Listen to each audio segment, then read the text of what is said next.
Planning Zoning Commission for the City of Granbury will now come to order at 6 p.m. on Tuesday, April the 7th, 2026, Granbury City Hall, City Council chambers. And the City Council of Granbury at our regular meeting at 6 p.m. on Tuesday, April the 7th, 2026, Granbury City Hall, 116 West Bridge Street in Granbury, Texas, will now come to order. If we can start our business tonight in prayer, Pastor Shane Brooks of the Bridge in Granbury here will lead us in prayer. Pastor Brooks.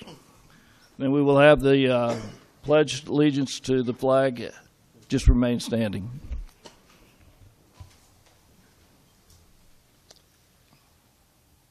Father, we start off tonight by just acknowledging who you are.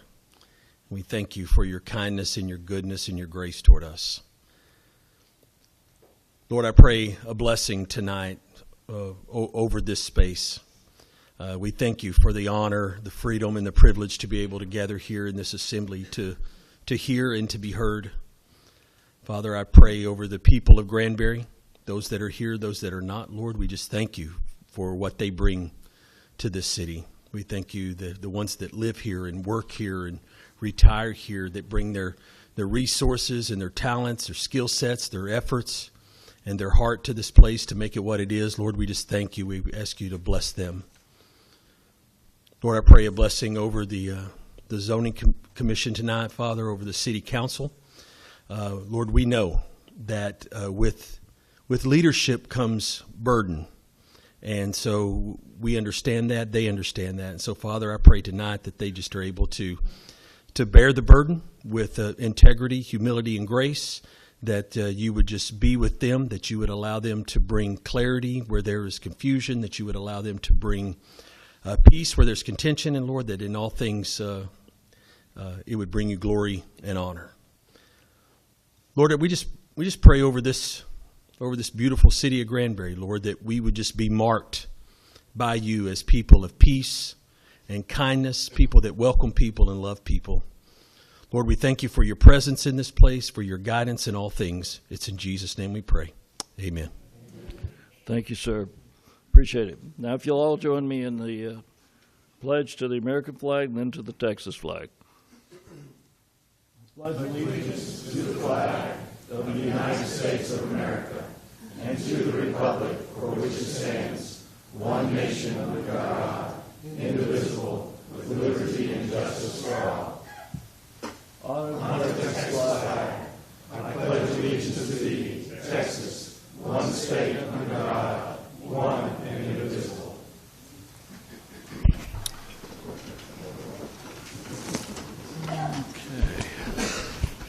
Well, thank you all for attending this joint session with the Planning and Zoning, and I think that we are going to open up proclamations and presentation number 4 here. We're going to open with Mr. Sam Houston, who has a presentation about the fire that happened in one of our neighboring cities just a few weeks ago. Mr. Houston. Mr. Mayor. You're going to have to turn it on, sir. Thank you. Thank you, Mr. Mayor, Kaufman, City Council, members of the Zoning Commission, and all those that are here today. My name is Sam Houston. I'm the publisher of the Hood County News. And as Chief Operating Officer of Hyde Media, I'm also the publisher of the Gatesville Messenger. The Messenger is a newspaper which has chronicled the lives of the people of Coryell County for over 145 years. It's one of the oldest newspapers in Texas. And the Messenger is located on the west side of the square in Gatesville, sandwiched between the old First National Bank building, which now houses a bondsman's office, and Laird's Furniture, which has been in business on the Gatesville Square for over 100 years. On the night of March 16, at about 6:30 in the evening, I got a call from my office manager at the Messenger. She just received a message from a neighbor that there was smoke coming out of the building. Now, Janice only lives about 5 blocks from the square, so she immediately jumped in her car and called me and told me that as she drove up, she could see smoke coming out of the bail bondsman's office. And so she said, let me get out and see what's going on. And I immediately made attempts to contact my owner to let him know what was happening. Well, in just a very short period of time, firemen approached her and asked her for keys to get into the messenger building, which is sandwiched between the two, the furniture store and the bail bondsman's office. And as they started to open the door, flames burst out, and they weren't able to access. By that time, Janice called me back, and I could hear the terror in her voice. Mind you, 10 minutes had not expired. She'd started working at the messenger when she was 17 years old, and she's worked there. Never had another job for 31 years. After I got through talking to our owner, I called Janice back less than 10 minutes later, and she was clearly very panicked. Fire, by that time, had sped all the way down the block, and Laird's furniture was on fire. More flames were evident, and while every fire unit in the entire county was there, it couldn't be contained. Within minutes, flames shot out of our 3-story roof over 30 feet in the air. And many exclaimed how glad they were that it hadn't happened 2 nights earlier when the winds were blowing 50 miles an hour, because we'd probably have lost the whole town. Let's show a picture, if you would, please. This is the early stages of the fire, maybe 10 minutes after it was first discovered. Ooh. This is a short time afterwards. When I say short, 20, 25 minutes.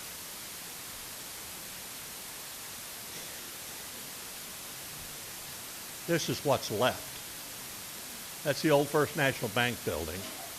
That's the Gatesville Messenger in the middle. And Laird's furniture looks like that's just a hollow wall. There were actually flames still burning an entire week later.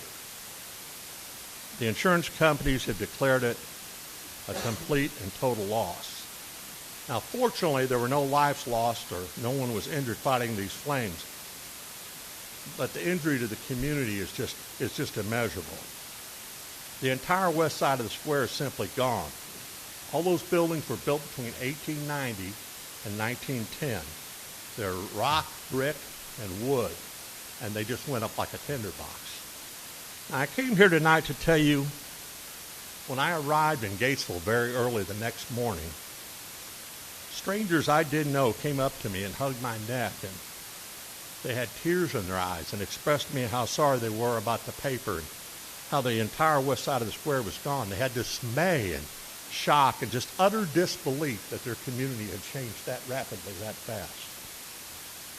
I'd heard one person say that the fire had changed their world forever, and it would never go back to the way it was.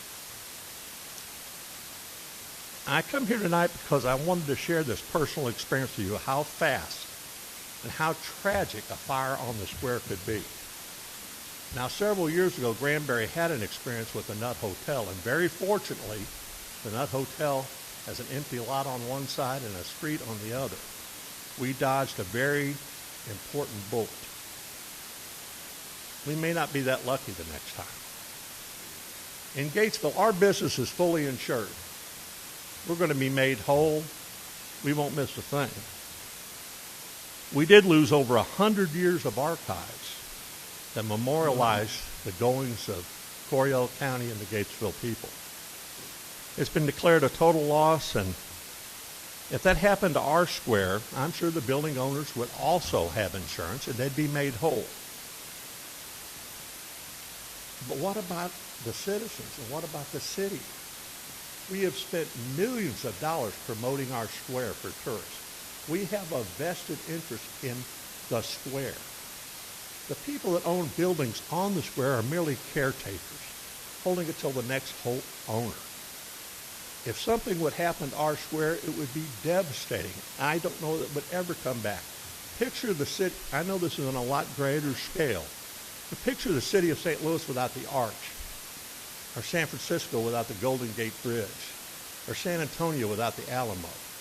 Granbury without a square is not the same place. The only way I know to prevent this from happening here is to install fire sprinklers in every business on the square. I've managed Granbury Live, and I know there are sprinklers in that building, but there are a lot of buildings that don't have it. And unfortunately, Many of the owners of buildings on the square can't afford to put sprinklers in, and that's a practical problem. But that cost is the cheapest insurance that the citizens of Hood County and Granbury can have to keep this kind of disaster from happening. I talked to the fire inspectors, the insurance adjusters, and they all agreed if there had been sprinklers in these buildings, we'd had a mess. It had been hard to clean up. I would have hated it, but the buildings would have been there and we could have gone on.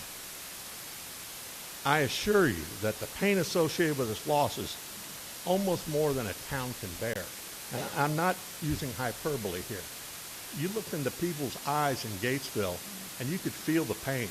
I don't live there. I do business there, but I don't live there. And people I didn't know, like they had to express themselves. Are you going to be able to reopen? Or what are we going to do? Laird's isn't here. It's been here forever. It was very emotional. And I have to earnestly admit, when I looked at that damage right there the next morning,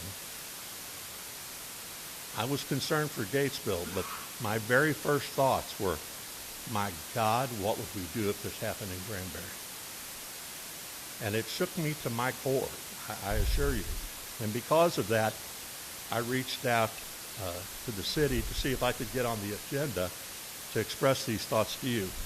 I hate people that come up with problems that don't have a solution, and I don't know that I have one.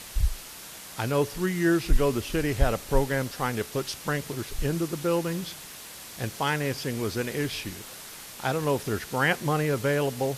I don't know if we can budget for it, but I think that has to be a priority, because I'm telling you, we could go from penthouse to outhouse in seconds. And it happens that fast. And until you personally experience it, how shocking it is, how quick it happens. So please consider this, reflect on it as you always do, wisely and justly, and come up with a solution for our square. I think it means too much to too many of us. Thank you so much for your time. Thank you, sir. Appreciate it. And we have a lot to do tonight, and I think Mr. Houston has also given us another example that we should be following. All of the information that you wanted to impart was imparted.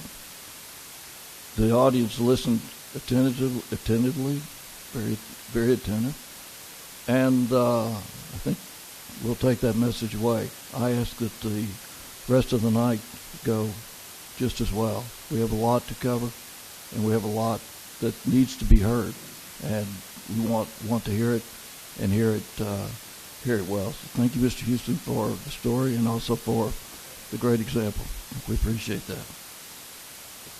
So we are going to move to City Council, City Manager, encouraging statements to recognize city staff. Mr. Kaufman. Thank you, Mayor. Tonight I want to recognize our outstanding staff at the Granbury Regional Airport. We're going through unprecedented infrastructure growth, airfield pavement, rehabilitation, improvement, and it's recently recruited three new motivated airport line personnel who excel in areas of customer service, professionalism, and prioritization of aviation safety, most importantly. Miss Libby Gunn is a licensed private pilot with instrument and commercial ratings. She demonstrates extraordinary attention to detail and has become well known among flight crews in her smiling face and her can-do attitude. Mr. Chuck Reed is a retired flight engineer from the United States Air Force, holds an A&P license, and brings decades of aviation knowledge and experience to the airport team. And Mr. David Jones is a graduate of Granbury High who now holds an associate's degree from Spartan College of Aeronautics and Technology, and has completed the American Airlines Cadet Academy. Mr. Jones is a flight instructor with a multi-engine instrument rating. This young man has got it going on. In the addition to their existing accomplishments, all three of these new airport team members are in the process of completing the National Air Transportation Association Safety First certification program. Upon their completion, they will receive 10 individual safety certifications in the various disciplines of aviation line services. Also, they held a fly-in pancake breakfast to raise funds for the aviation program at the high school, and had over 100 single prop planes come in, a couple of helicopters, and they had a very successful fundraiser, and that's due to the fact of all these people, the volunteers and the staff working together to make that happen. So I wanted to give the airport a little recognition tonight for some outstanding service. So could we give them a hand?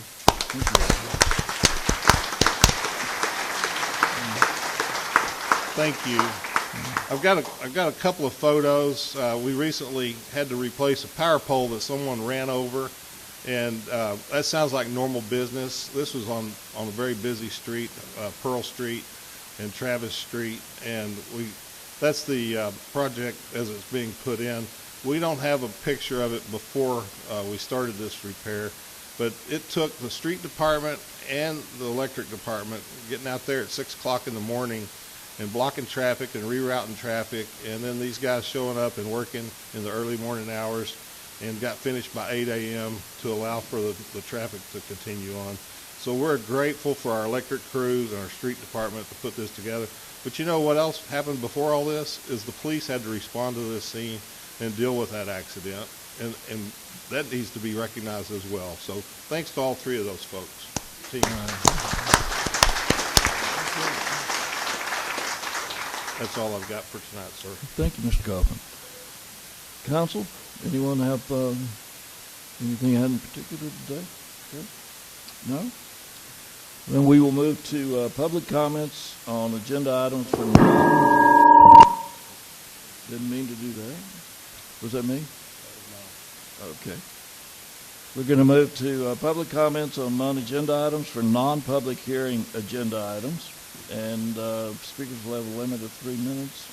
Ms. Walker tells me that we have no one who has signed up. By the way, if you do want to speak tonight, please do sign up. Ms. Walker's right over here next to Jeff. Okay, not a problem. I'll tell you, while you are working on that, we are going to go. Rita needs to. Oh. Again.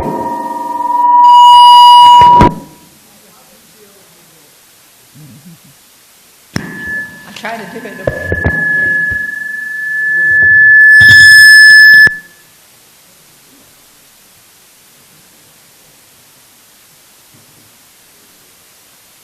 Testing. Okay. Under Planning Zoning Commission, we have public comments on agenda items for non-public hearing item agendas. Carla, do we have anything for that? Anyone signed up for P&Zs? No. For non-public addendum items, no. Okay. If not, we will move on to concurrent deliberation with City Council meeting, and Planning Zoning is going to recess to executive session pursuant to Texas Government Code, Chapter 551. Be noted that all Planning and Zoning Commission members are present except Jamie Cornwell. The City Council is also going to convene, and we are now convened into open session. All members are present. City Council will go into closed session pursuant to provisions of Texas Government Code in accordance with the authority contained in the following sections: 551071, consultation with attorney; 551072, deliberation regarding real property; and 551087, deliberation regarding economic development negotiations. We do not expect this to be an extended period of time. We will be in executive session at this time. Planning and Zoning Commission will come back to order after executive session where no action was taken.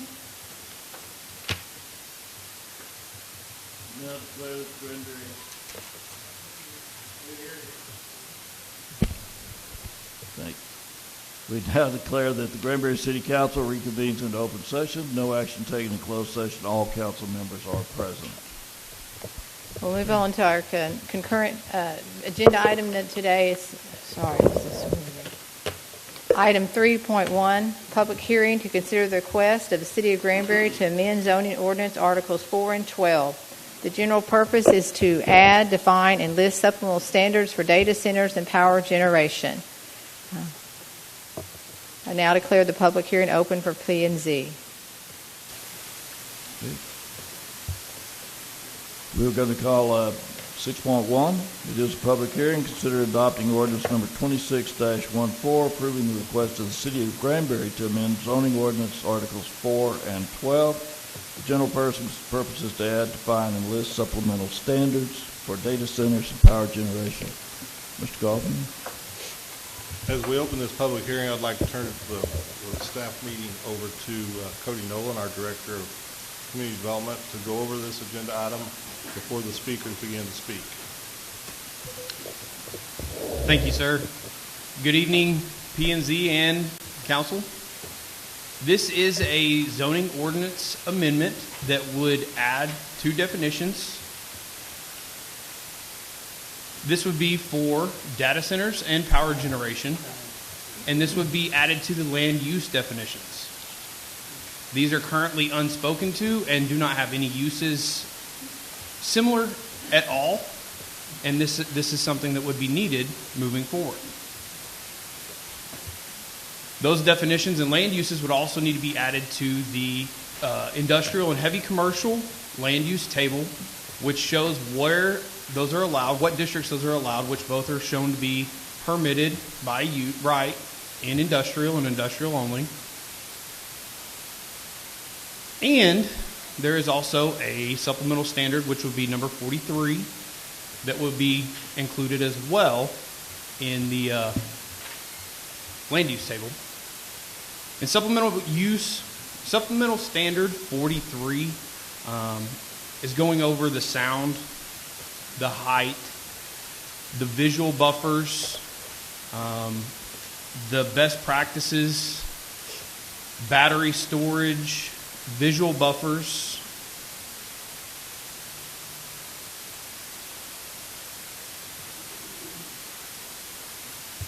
Construction management, as well as traffic plans.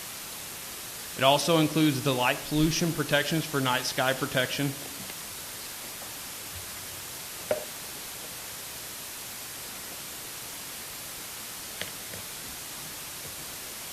And staff recommends approval of the zoning ordinance Articles 4 and 12 to include these new uses and definitions.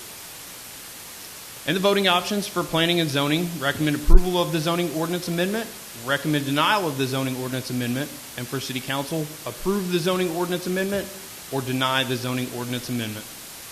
And that is all I have. Thank you, Cody. I'd like now to ask Director of Economic Development, Shay Hopkins, to come and share a little bit about the development of this plan and the work that's gone into it and the fruit that's been poured out of it. Good evening, Mayor, Council, Commission. I think that tonight I want to spend a little bit of time on why you're seeing this, because I think it's important to help understand why we're taking the steps that we're taking. So the item before you tonight is not about approving a specific project. It's about planning ahead. Over the past several years, we have seen a significant increase across the country and throughout Texas in proposals for data center, energy generation, and other mission-critical infrastructure projects.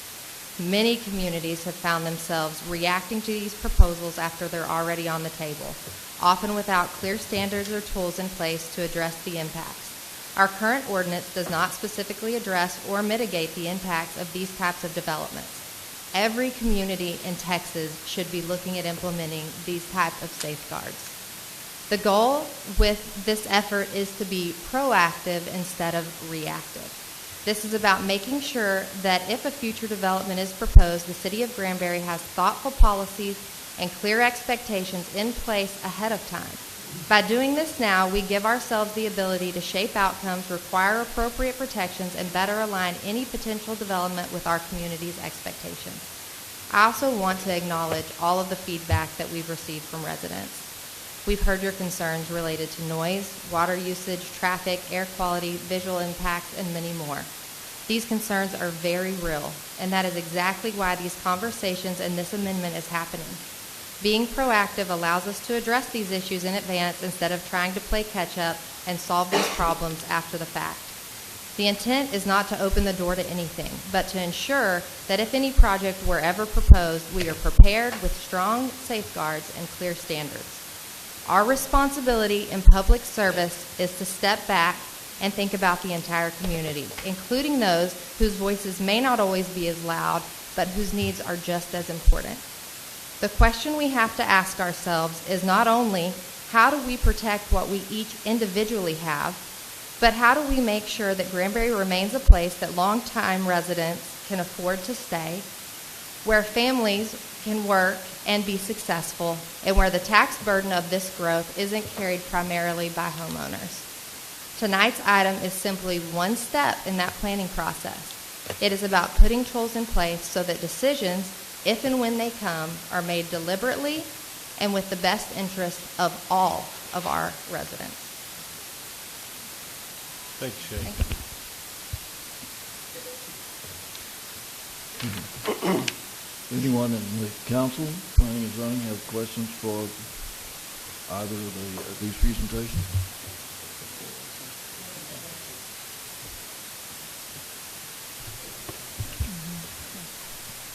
Okay. Then I'm going to go ahead and open. Mayor, One question for. Go ahead. Mr. I'd like- Hallman has a question.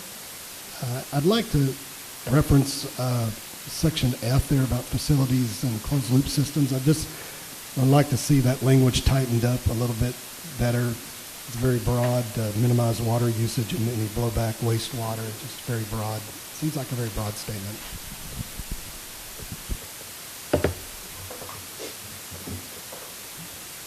Any other questions or comments or questions for staff, commission members? Mr. Mayor? Council, no questions?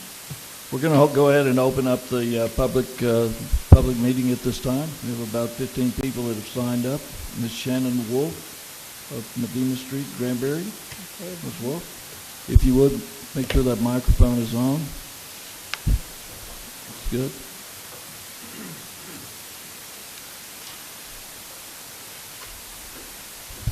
I think it's on. Is that right? Okay. Yeah. I understand that you're not wanting to talk about a specific data center coming in, and I do understand that. But I also know that we have been hearing a lot about a data center that's coming in.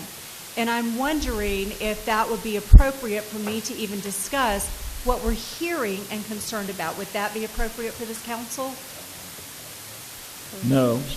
The discussion should be around the ordinance. Okay. And Okay. the suggestions for improving it. All right, would I be have a appreciated. suggestion for improving it, Yeah. and that's that no owner of a data center should ever be from outside the United States. That we only have owners that are American owners, and for certain not have owners from Dubai, and certainly not multi-billionaires who are from Dubai. We do not want them in Granbury. So with that said, I'll move on. And Mayor, you and I had a conversation several months ago, and we talked about data centers and my concerns about regulations not being able to contain the damage that they would do. And you told me to trust you. You said that regulations... Please. You said that regulations could protect citizens from what was going on out, similar to what was going on in Mitchell Bend. And I remember us talking about that, and I said something along the lines of, you cannot regulate them enough. And that is still my position, that you can't regulate them enough. And I do think that the people that would come in with these hyperscale data centers, I worry that they have very deep pockets and they can violate these regulations, and none of the consequences that we might want to impose upon them will be enough to stop them. So I'm going to ask you to be very careful about this, about making any kind of regulations that you think, okay, now we've got them, because you don't. These people do not play by rules. I know this because I have lived it for 3 years now. They don't play by rules. They are looking to make a profit off of Granbury. Now, they might give a little here or there, or pay a little bit to this organization or that organization, but people will suffer. The other thing that I want to say on regulations is take a look at something called Heat Island. It is a paper that was published by Cambridge University recently using NASA satellites and being able to gather information over years. And in that study that was recently released, they indicate that the temperatures up to 6 miles beyond where the data center is can be up to 16 degrees Fahrenheit hotter than everywhere else.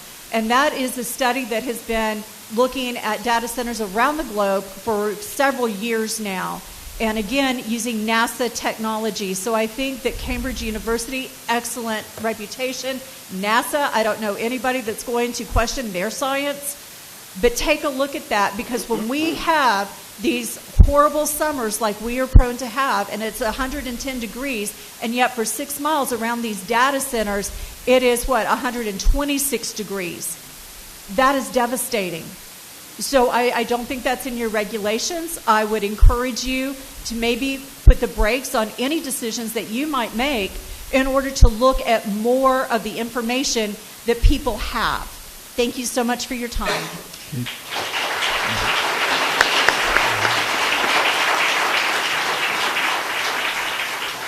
Ms. Wolf, just a couple of things. This ordinance, I believe, is a toehold. This is not.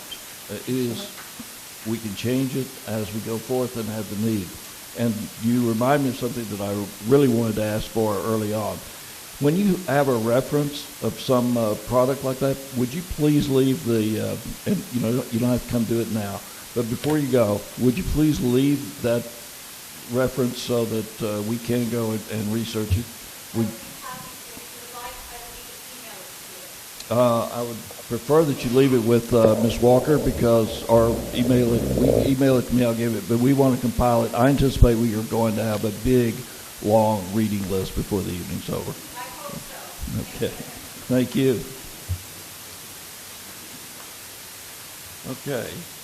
Ms. Dominique Ing, and following her will be Ms. Barbara Crawley. Ms. Ing.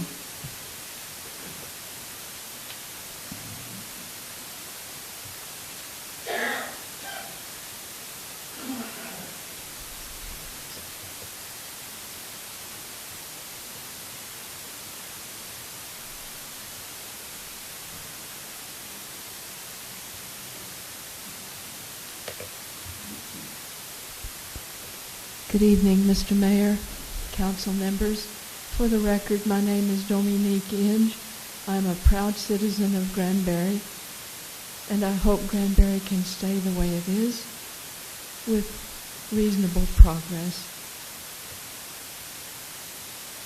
I'm here to address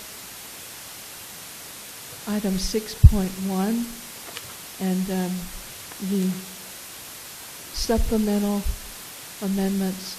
I do endorse. I have read those, and I think they're comprehensive. And there are two suggestions for those.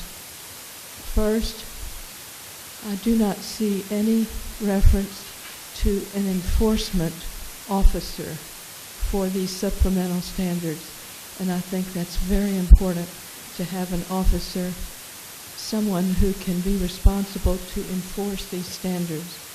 The regulations certainly would be in place, but if an entity does not follow the regulations, there has to be someone who can enforce those.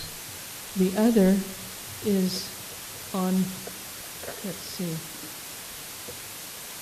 item 4.2E3. There is a reference regarding maintenance, and that dead or diseased vegetation would be replaced within 6 months. I think that's too long to leave dead vegetation. I would suggest 3 months as a maximum. I thank you for considering all of this. I believe it's very important that we have these standards and not allow data centers or power generation plants in our beautiful city. Not having these standards would make Granbury like a wounded bird without proper protection from apex predators. Thank you for your consideration. Thank you. Ms. Barber. Following Ms. Crowdy is Daniel Barber.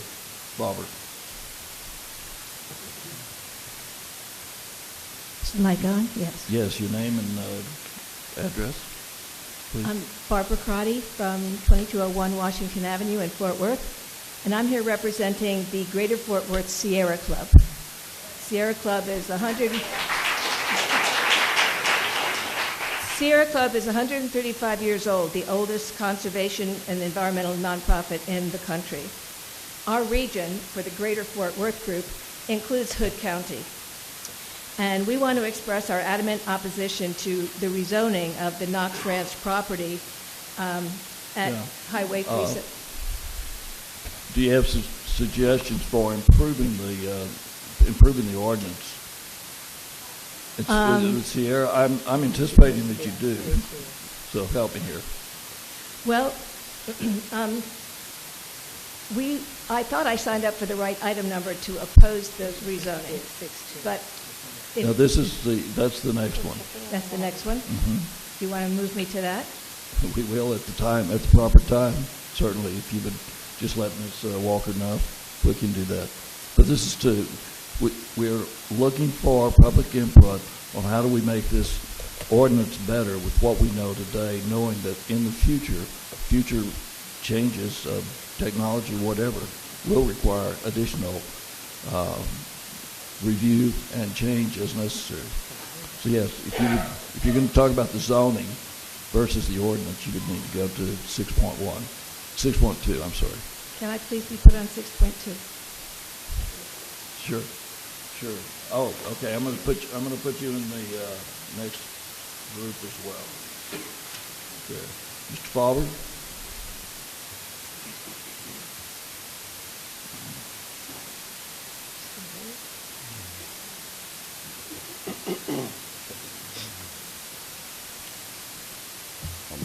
Mayor, City Council, Zoning Commission. I'm Dan Fowler, 2560 Meadowwood Road, Hood County resident for 30 years. Across the street, across the fence, across the barbed wire fence from your proposed zoning on the old Knox Ranch.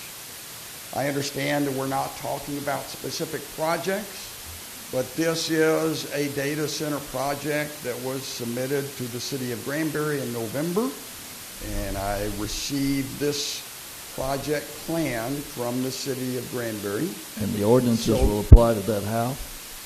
The ordinance will allow a data center of this size to occur on the subject property. Is that correct? We don't know that. I've never seen that map. Please. I'm sorry, I got it from the city of Granbury. I don't know if you saw it or not. Sir, please. From my office, sir. Okay.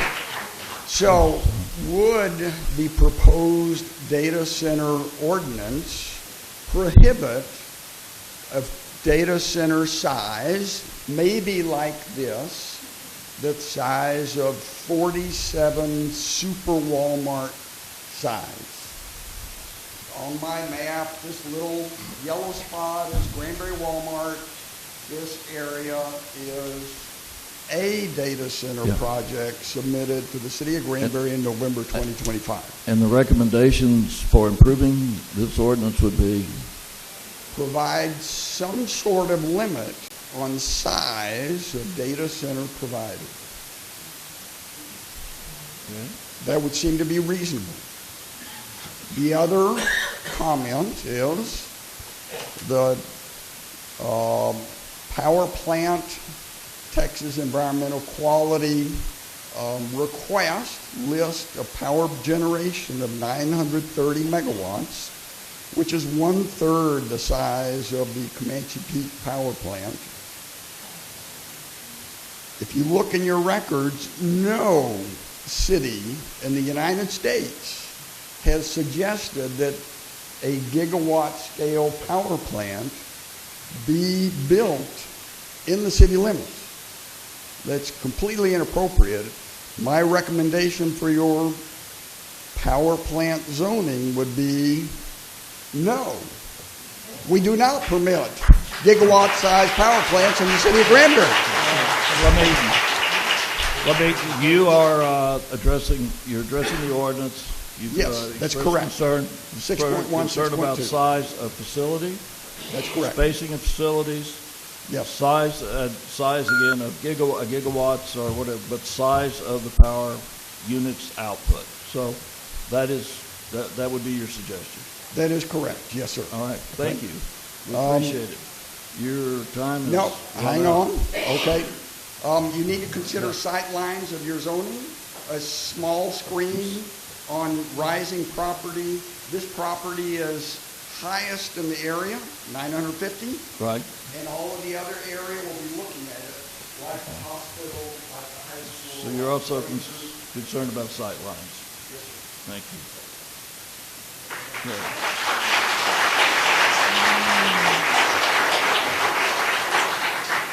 Mr. Jeff Stevens, and following Mr. Stevens is Ms. Tina Brown.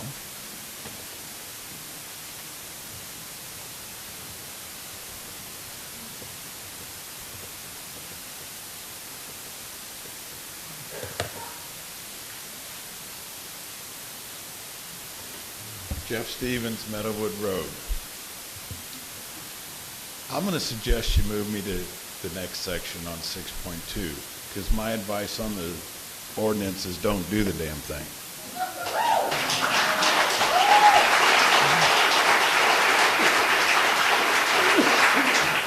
So, Mr. Stevens, I have moved you to 6.2. Ms. Brown? And following Ms. Brown is Mr. Danny Lakey. Good evening. I'm Tina Brown. I live on Brushy Road in Hood County. I came here tonight to ask you to postpone making a decision on these changes. But we were all told that that you only have two choices, to approve or deny. So I'm now making a suggestion that you deny at this time. This is a good start, but I think it could be better. For instance, I'm looking at the zoning ordinances, 43, where it says such uses shall incorporate best value technology. Who's going to decide this? The fact that you want to have this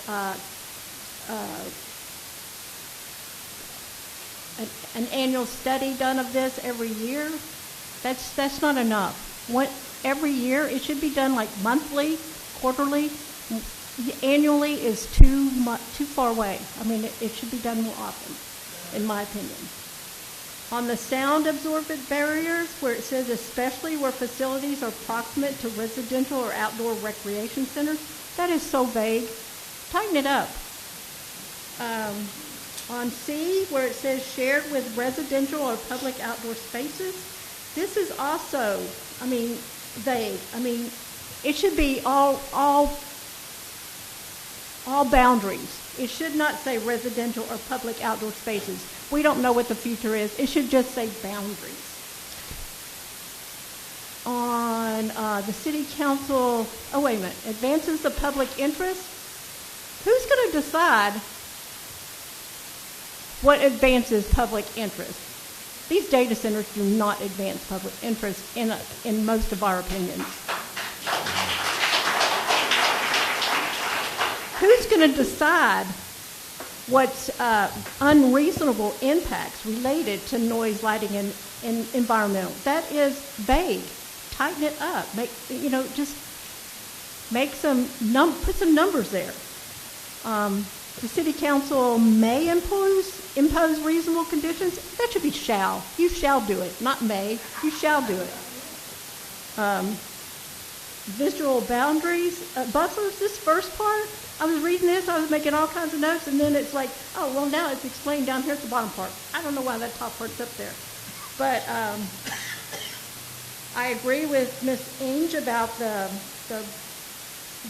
planting, dead or diseased stuff. I've seen it happen all over Hood County or all over Granbury, where they plant trees and then they die and nobody does anything about them. Who's going to enforce that? I don't see anything about enforcement. And who's going to be in charge of this? Who's going to be responsible for keeping up with new technology?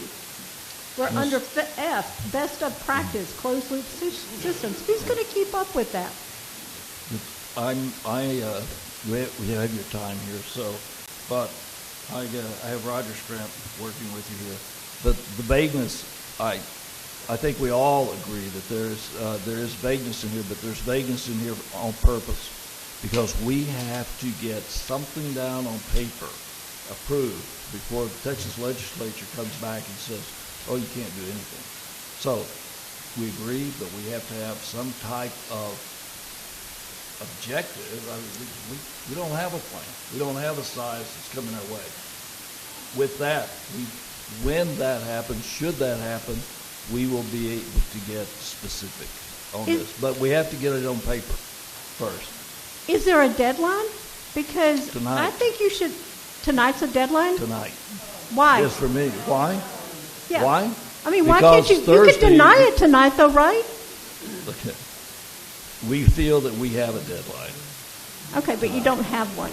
It's just your thought. All right. Your time, Ms. Brown. Thank you.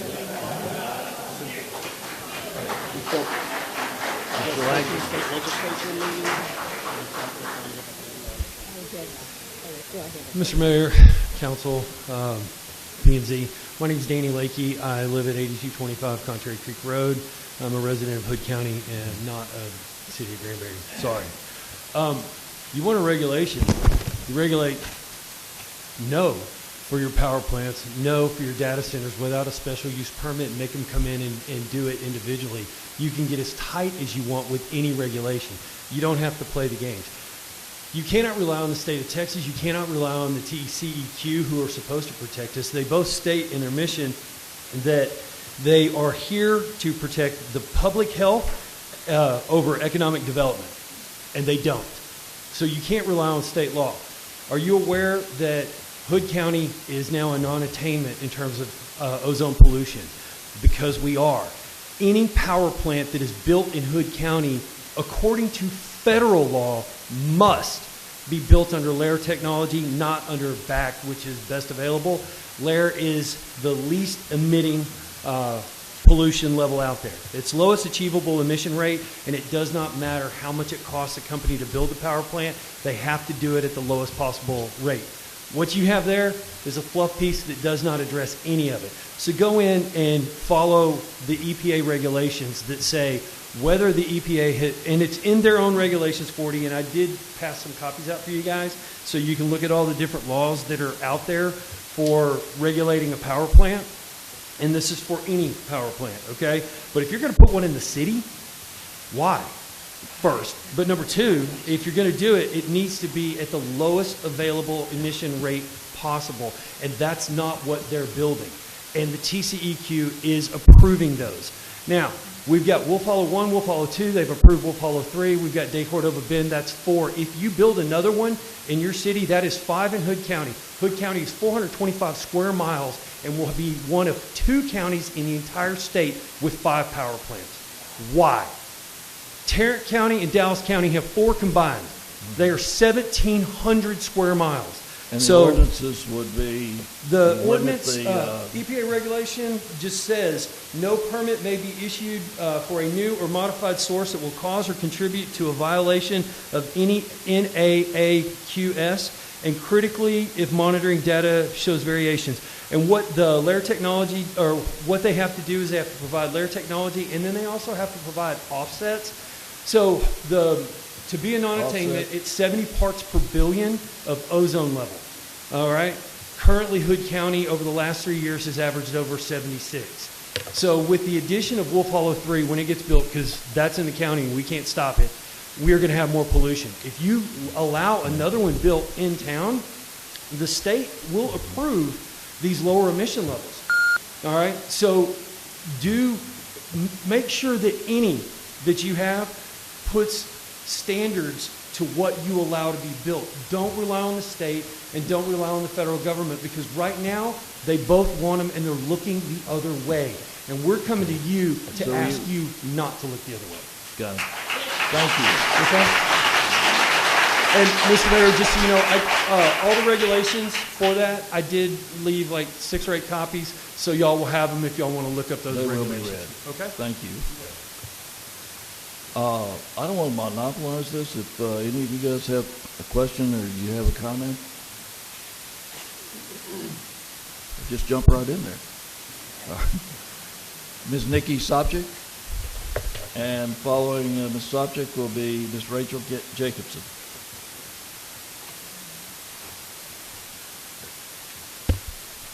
Good evening.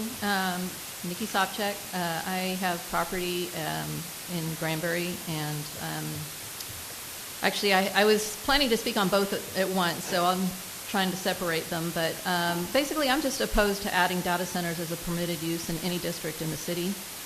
Currently your ordinance does not allow them, and until you add them, they cannot be built here. So I don't think there needs to be a rush. I think we need to get this right. I would encourage you to follow Weatherford's lead and listen to your constituents. Just nip this in the bud and don't vote on it. If you can't table it, then deny it. Or maybe you could put it on a referendum for the citizens to vote on and restore some trust.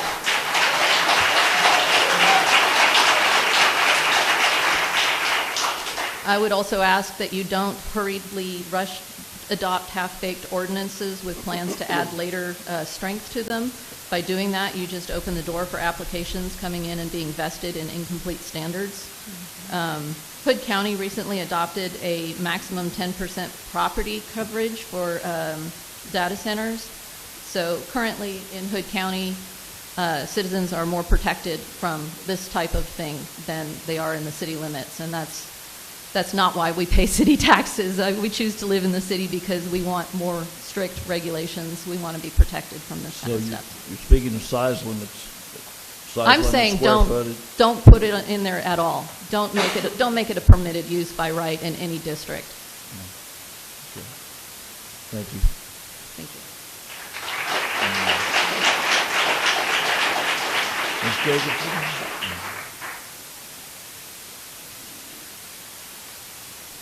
And Mr. Craig Jackson is following Ms. Jacobson. Good evening. I also would like to be put on 6.2. I think I misread it, so I think my speech is more for 6.2. But I would like to know why you think that you are forcing yourselves to have a limit on it needs to happen tonight. That is very concerning with the lack of transparency that has been happening across this entire board, and I'm talking to you, Chris, and you, Jeremy. So if you can just move me, that'd be great. So you want to be on 6.2?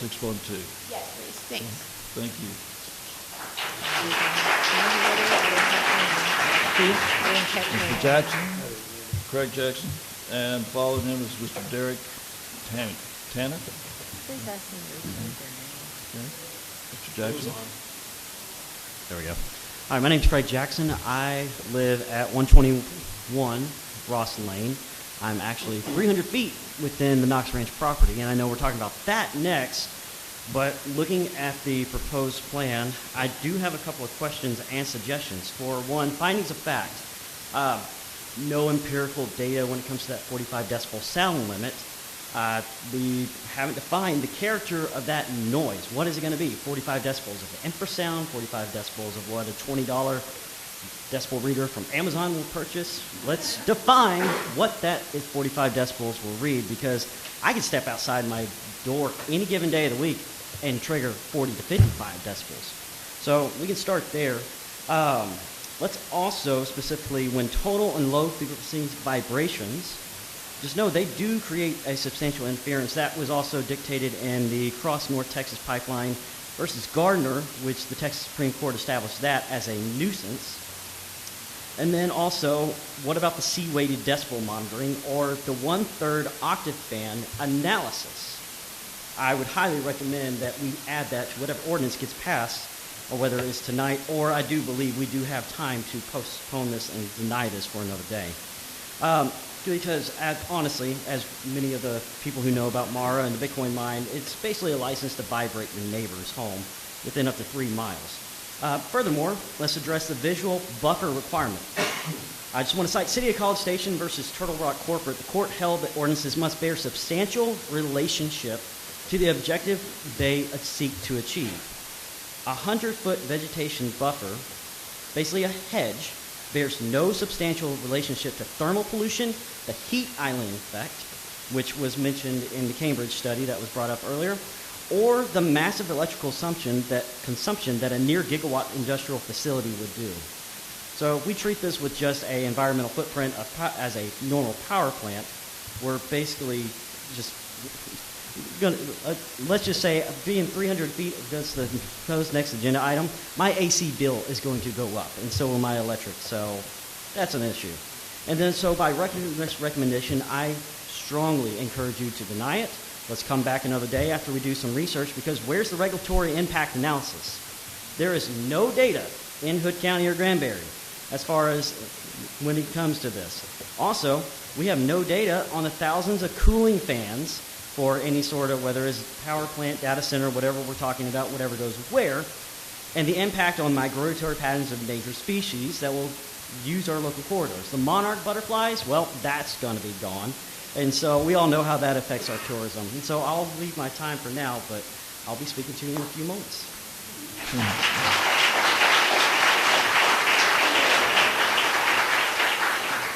Mr. Jackson, thank you. I appreciate the very specific input. Mr. Tanner, and following Mr. Tanner is Cindy Highsmith. Go ahead, Mr. Tanner. Good evening. I represent the people of the city of Granbury, and I will talk slow so that y'all can understand me. To make the improvements to the zoning, I would start by telling the truth. Each one of y'all knew about the trip that was taken that had to do with the zoning that's in my backyard. I represent everybody that's in Meadowwood, that's on Meadowwood. You have a lot of angry residents and a lot of angry people in the city of Granbury. We have you on video, not all of you, but you all are together. We have you on video lying. And no one here is going to put up with it. And the suggestion? The suggestion is tell the truth, and we will trust you. Okay. That's the suggestion. You tell the truth, and we will listen to what y'all have to say. But so far, we've not heard anything that is the truth. What I would do is make the zoning very small. I would make the limits that come close to my fence, that come close to my neighbor's fence, I would make those limits very wide. I guess if I come up here and I don't be prideful and want these people to listen to me, all I want is y'all to listen. Tell the truth. Tell the truth to all of us, and we will listen to you. But right now, your political career is on the line. And the ordinance, sir? The ordinance has to do with you telling us the truth. That's it.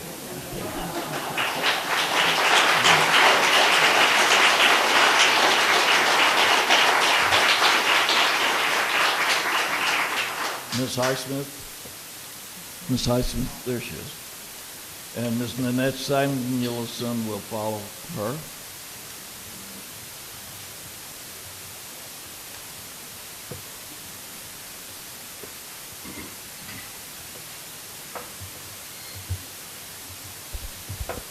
My name is Cindy Highsmith. I live at 9712 Bellchase Road, Granbury, Texas.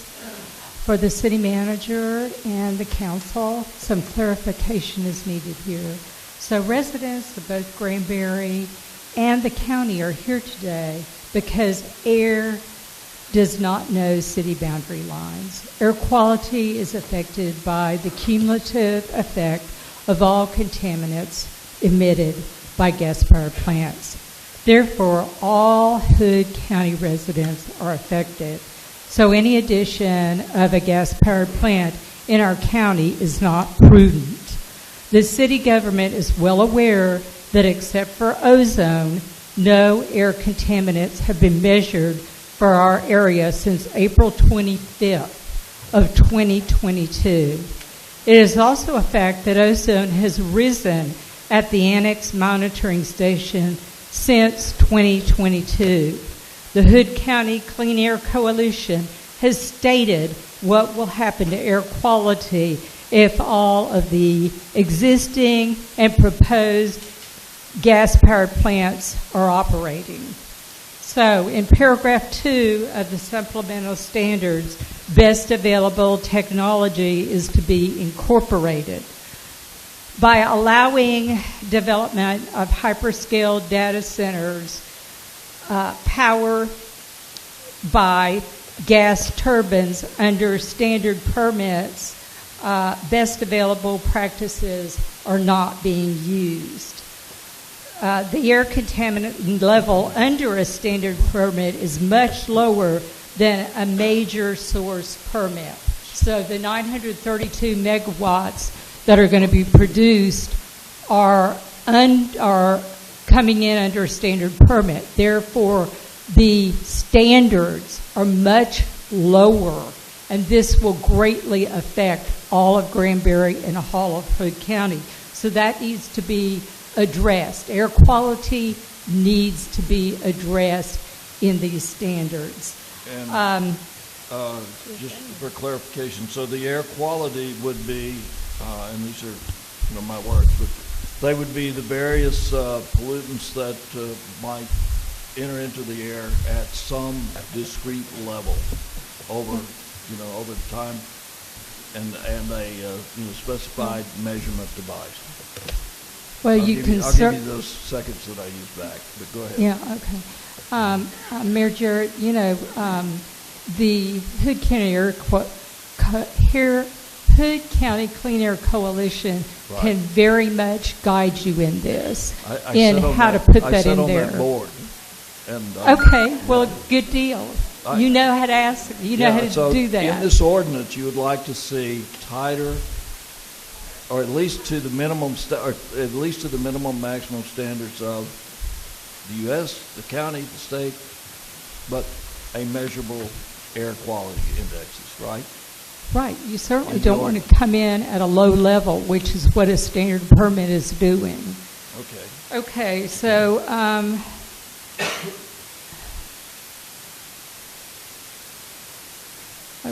so by it coming in under the standard permit meant that there was no notification to the public, and so there was no input from the public. And you cannot negotiate. Nothing could be negotiated under the standard permit. So the same goes for wastewater. There's nothing in these standards about wastewater. And that needs to be put in there, because when you have a simple cycle instead of a combined cycle, I'm going to give you an example, like De Cordova Steam Plant. So the wastewater coming out of that plant is 1,400,000,000 gallons, because it's single cycle. In the combined cycle, it's, instead of 1 billion, it's more like 1,400,000. So you need to put something in here about wastewater, because this can hurt the city and it can hurt the county. So those are my asks tonight, to please consider both of those. And listen, if one person said it, 100 people have said it to this council. Listen to your residents. Listen to both the city and the county residents. They value clean air. They value clean water. They value dark skies. They value quiet. And they're not telling you that they value money. Money, nobody's come up here and said that they value tax. Mayor, I believe that she's accepted her Thank time. you.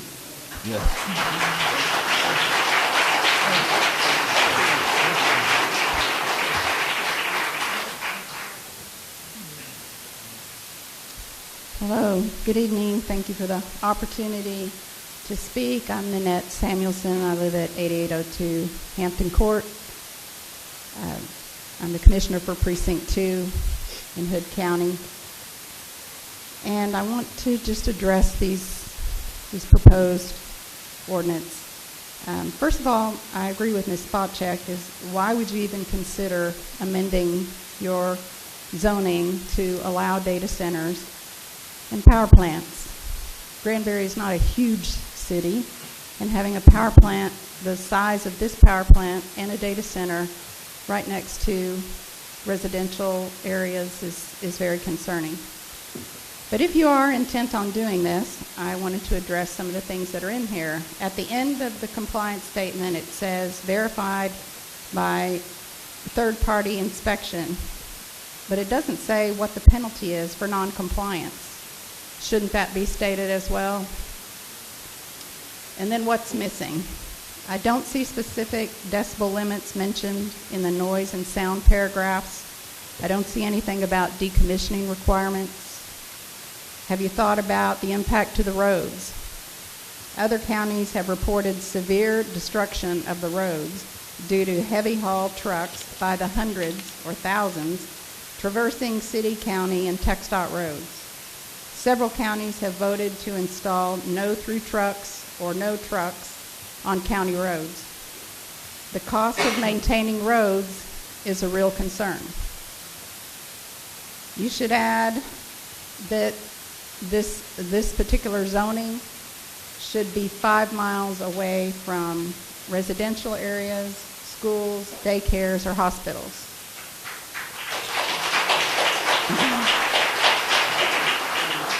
There is no protection for the amount of water being used. Will this impact the city water customers? There's nothing in here about compliance with the Lone Star Infrastructure Protection Act. Lone Star Infrastructure Protection Act was passed to protect the grid and other critical infrastructure from components made in China. Components like cattle that are based in China are leading suppliers of components for BESS, battery energy storage.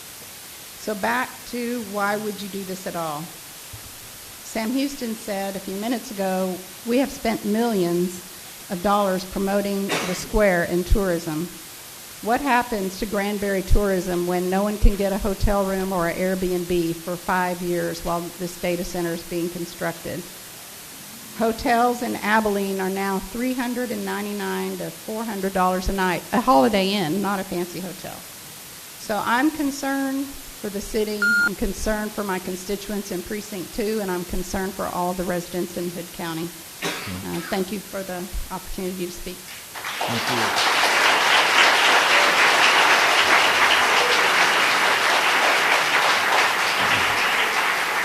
Mr. Jacob Herbold, and then Ms. Carolyn Faber. And Ms. Samuelson, you gave me quite a list here. Thank you. Mr. Herbold.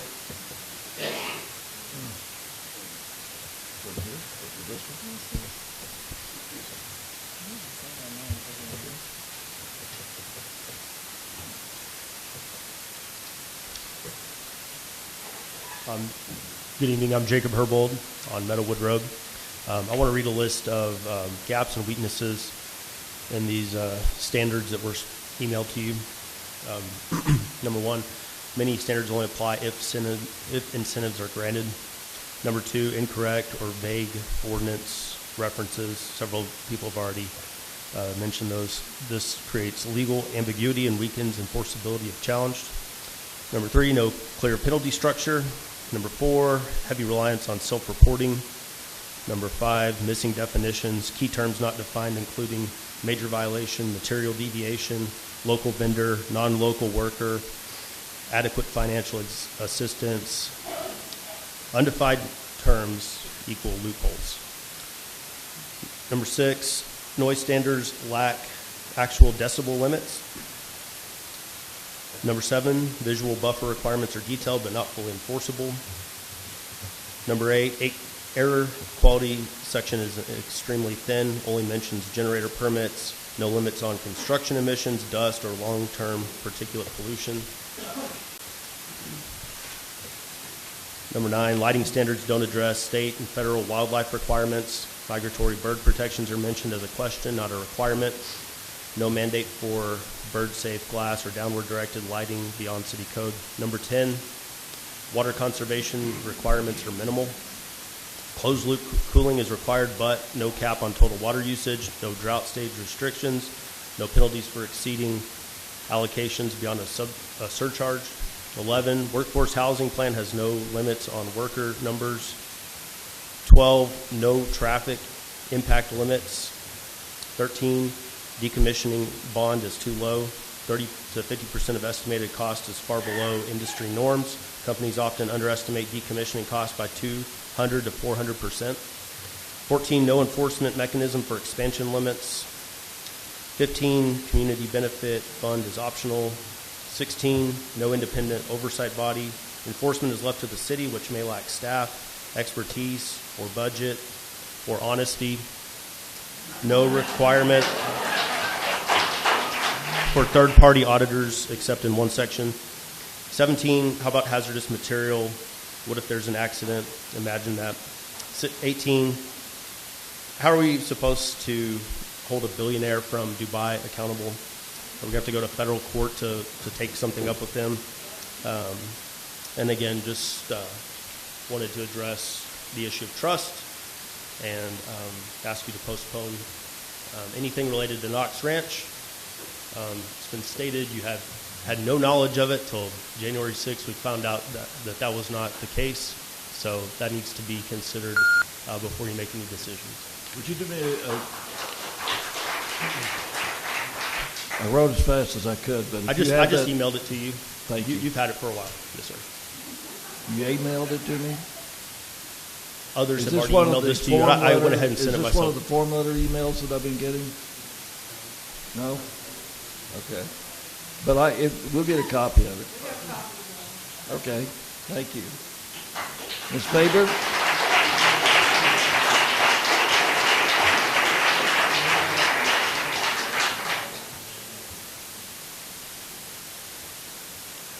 Ms. Carolyn Faber? Faber? Oh, here you go. And Mr. Connor Smith will be followed. Carolyn Faber, 2560 Meadowood Road. I'm opposed to the zoning change to industrial. According to page 50. This is about the ordinance. Oh, okay. I'm so sorry. Can you call me back? Sure. Thank you. Connor Smith and Mr. Smith, you have 6.2 noted right here. Okay. All right, we'll get to you. And Ms. Donna Kelleher, followed by David Shanahan.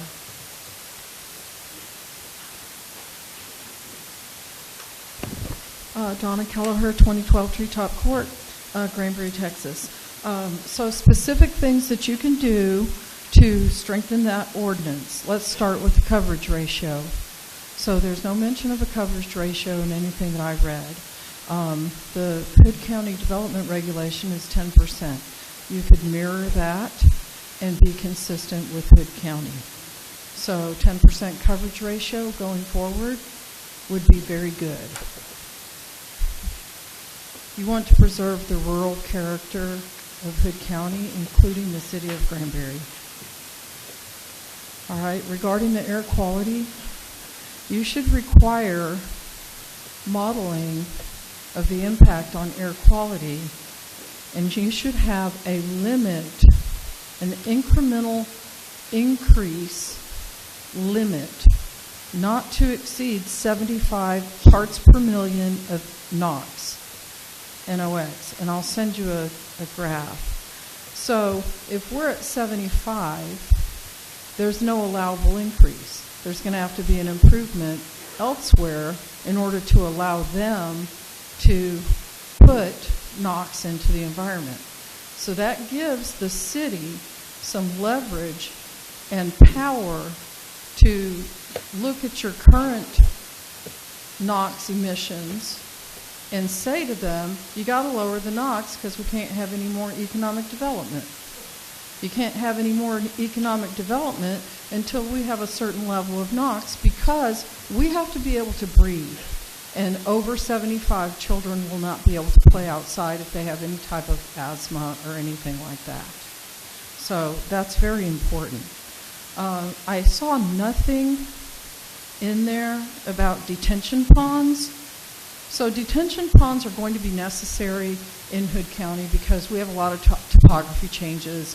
And I know that this isn't about the 2,000 acres, but the topography does go from 1,000 down to 700. So high to a low, you're going to have flow.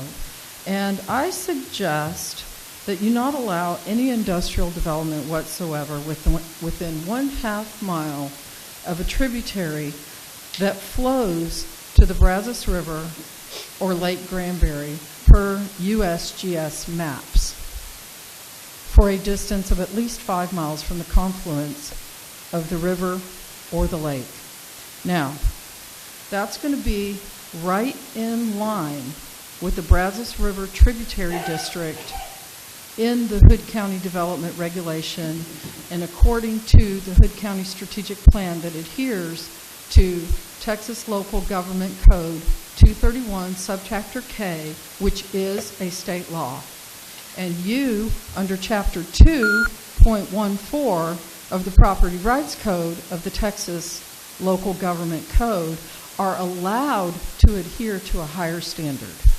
I'll send you that too. Thank you So much. that's my recommendation on detention ponds. Now, detention ponds are dangerous because your time. Okay, let me just get this out to you. Okay, quickly. Your detention pond is dangerous because it's going to set the level one elevation, and that's then going to drain. You need to adhere to the Hood County Flood Protection Order from 2020. Okay. The Hood County Flood Protection Order will protect all downstream So you're going to get users me. and You're going to drinking get me water. copies of the Hood County Flood Protection Order. I'll give you it all in a write-up and a report. Okay. It's already done. Yeah. Okay? Thank you. Got it.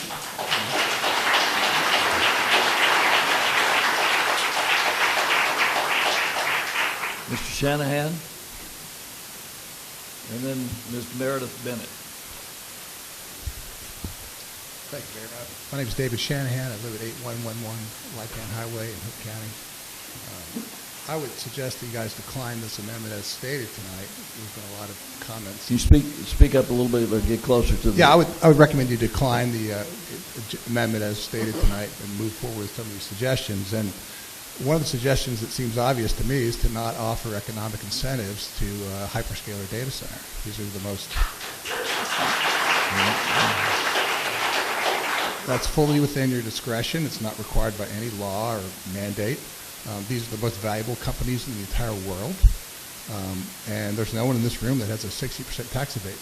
And so I just have, if you want to put some language in there that if you want to seek a special use permit for a hyperscaler data center, just know that you can't apply for economic development incentives such as tax abatement.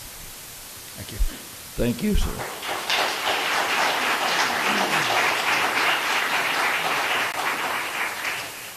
Ms. Bennett? Meredith Bennett, 3530 Daniels Court, behind Knox Ranch. I am going to pass. I am going to second what Jacob Herbold just said in the forms we just passed in on the ordinance and the standards. Basically, it's the same thing. Thank you so much. Did you have a question? That's all I have. Okay? So I'm going to go ahead. Council, the P&Z. Yeah. Hey, P&Z, do you have, commission members, are there questions? And if so, would you, Mr. Hayes? No? Oh, I thought you were getting there. All right. Anybody, any questions for city staff? If not, I will close the public hearing for the planning and zoning portion of this agenda item on 3.1 and entertain a motion on the request to amend the zoning ordinance, Articles 4 and 12. Chair, if I may, I've heard a lot of good suggestions tonight about amending the ordinance. But there's also a real concern that if we don't put a stake in the ground and get these amendments done, we may not have the opportunity to come back later. As we start now, we can come back and amend them. So I move to recommend approval of the amendment to the zoning ordinance with a request to City Council to have staff listen to or review all the good suggestions we heard tonight and think about coming back in the future with amendments, further amendments to the zoning ordinance. Please. Okay, I have a motion by Mr. Hayes to approve the proposed amendments to the zoning ordinance Articles 4 and 12. Do I have a second? Okay. If I do not have a second, that motion dies. I'm sorry? I'll second. I have a second by Mr. Watson, and I would appreciate it for the audience is that you, instead of doing verbal votes, all in favor, raise your hand, your right hand, please.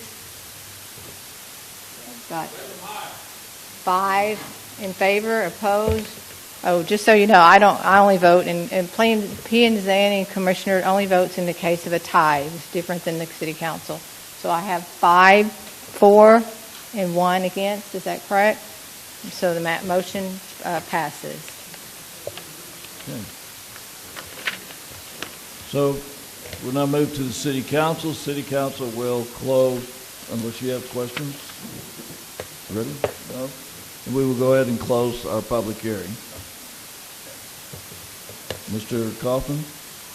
I'd just like to say that many of the things that were mentioned are covered in other parts of the ordinance, and the enforcement is also covered in the rest of the ordinance. This is an add-on to an existing code, and so we do have a mechanism to provide code enforcement. But like the floodplain, we've got well-established floodplain regulations, engineering, those kind of things. Appreciate the comments about the levels of the air quality and how important those are, and staff will certainly be looking into that. So, and the other issues, thank you for those comments tonight. I feel like it was very constructive input.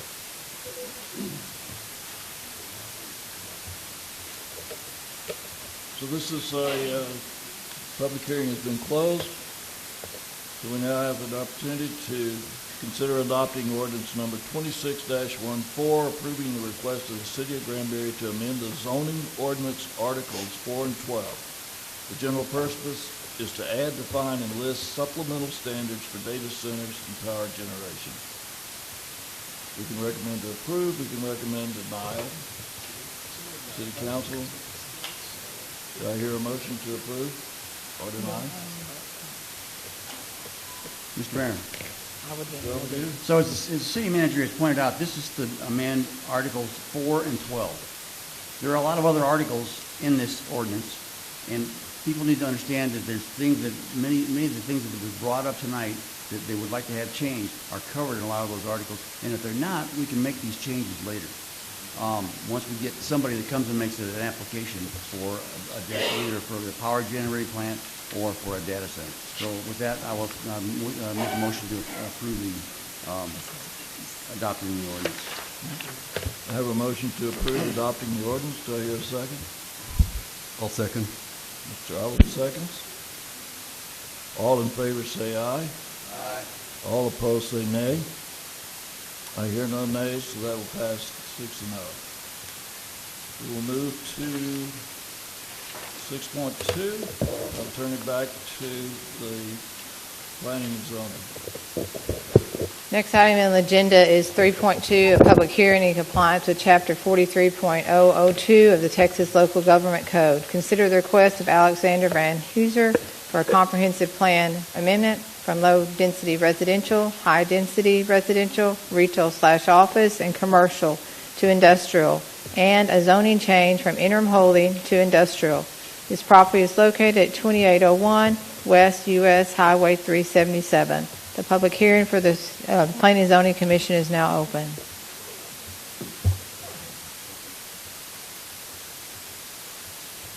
City Council has ordinance 6.2, which will be in compliance with Chapter 43.002 of the Texas Local Government Code. Consider adopting ordinances numbers 26-15 and 26-16, approving the request of Alexander Van Heuser for a comprehensive plan amendment from low-density residential, high-density residential, retail, office, and commercial to industrial, and a zoning change from interim holding to industrial. This property is located at 2801 West US Highway 377. We too will open the public hearing at this time.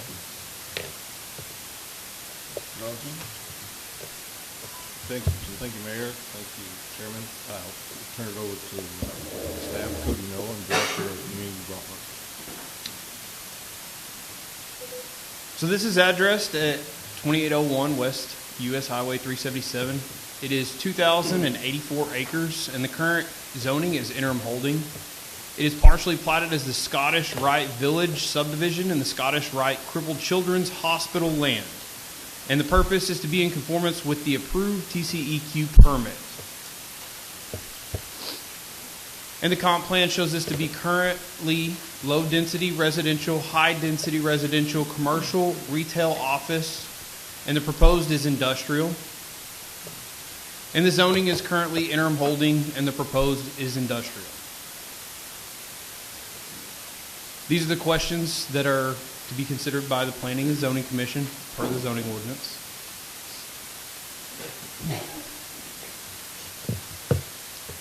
And on March 26th, city staff mailed out 3 public notices to all property owners on the municipal tax roll within 200 feet of the subject property. And on March 21st of 2026, notice was also published in the Hood County News as required by state law and the zoning ordinance. As of this writing, we have had 0 letters in favor and 4 actual letters in opposition within the 200 feet. A sign, the zoning regulation sign, was placed in front of the property in 2 different locations, and it was also posted on the city's webpage. That is all I have. Well, city staff recommends approval of the request of the comprehensive amendment and the zoning change from interim holding to light commercial. And the recommendations for the Planning and Zoning Commission: recommend approval of the comprehensive plan amendment, recommend denial of the comprehensive plan amendment, recommend approval of the zoning change, and recommend denial of the zoning change. And for City Council, approve the comprehensive plan amendment, deny the comprehensive plan amendment, and approve the zoning change or deny the zoning change. And that is all I have. Thank you, Cody. We'd be happy to answer any questions. Any questions for staff? Planning and zoning? Commission members, do you have questions for staff? Mr. Hayes? Chair, if I may. Cody, this property is over 2,000 acres. Is it correct that this is coming as a single parcel and the entire parcel must be zoned the same? Yes, that is what is proposed as of right now. We received a meets and bounds legal description that they were requesting be zoned industrial. Thank you. Yes, sir. I have a question, Cody. Do we have, is this under any FAA restrictions since it's in the flight path of Granbury Airport? I believe it would be, and that would be up to the FAA regulations that they would have to abide by. We do not have that in the zoning ordinance. I might also add, Mayor, that it does have an aviation easement across that part. The airport is impacted it. So we have that on file from the previous owner. There's a navigation easement that goes across that property as well.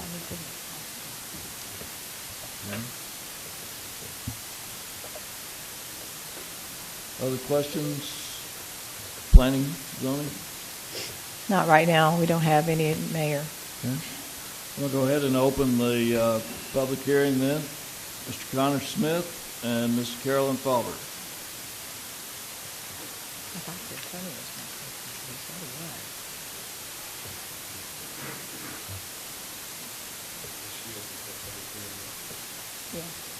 Yes. Good evening, City Council. My name is Connor Smith.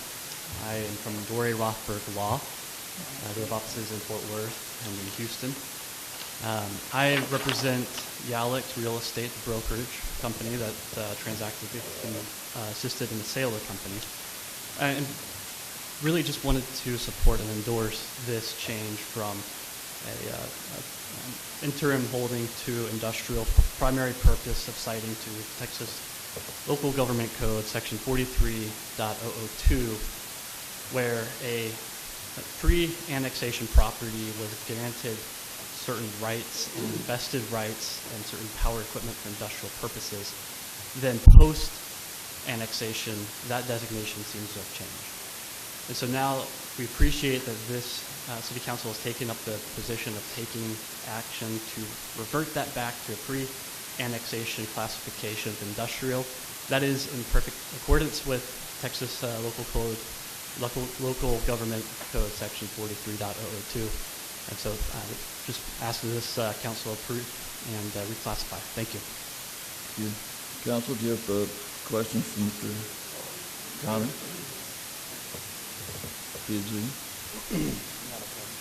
Any questions? Okay.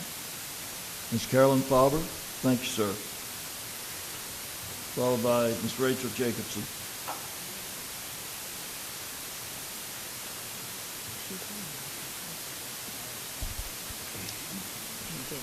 Carolyn Fauber, 2560 Meadowwood Road. I'm opposed to the zoning change to industrial. According to page 55 of the master plan, which was published with great citizen input, industrial is inappropriate to be adjacent to residential, and that's what you have here. Several of our neighbors who have spoken here tonight can open a window and throw a stone onto the Knox Ranch, which is proposed to be zoned for power plant and data center.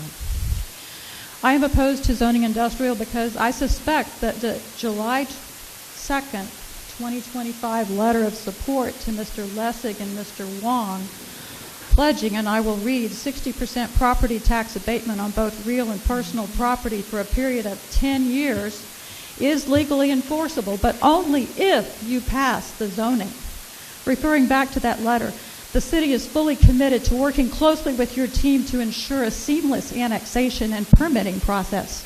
Our staff and leadership are aligned in supporting Project Patriot every step of the way and will remain an accessible, engaged partner as you bring this landmark project to life. That was July 2nd, 2025.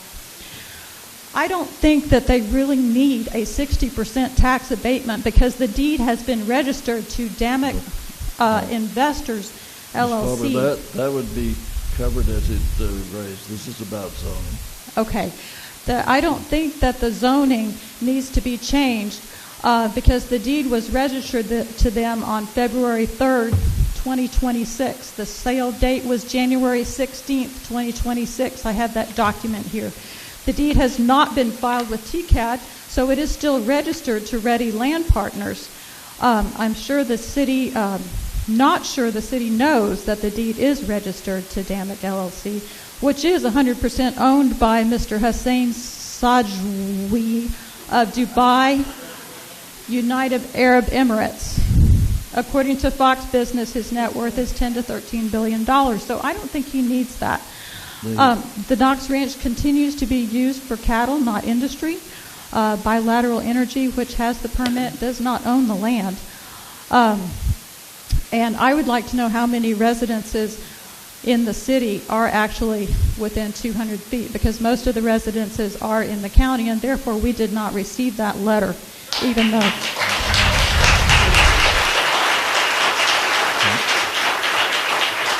All right. Thank you for your time. Thank you, Ms. Barber. Ms. Jacobson?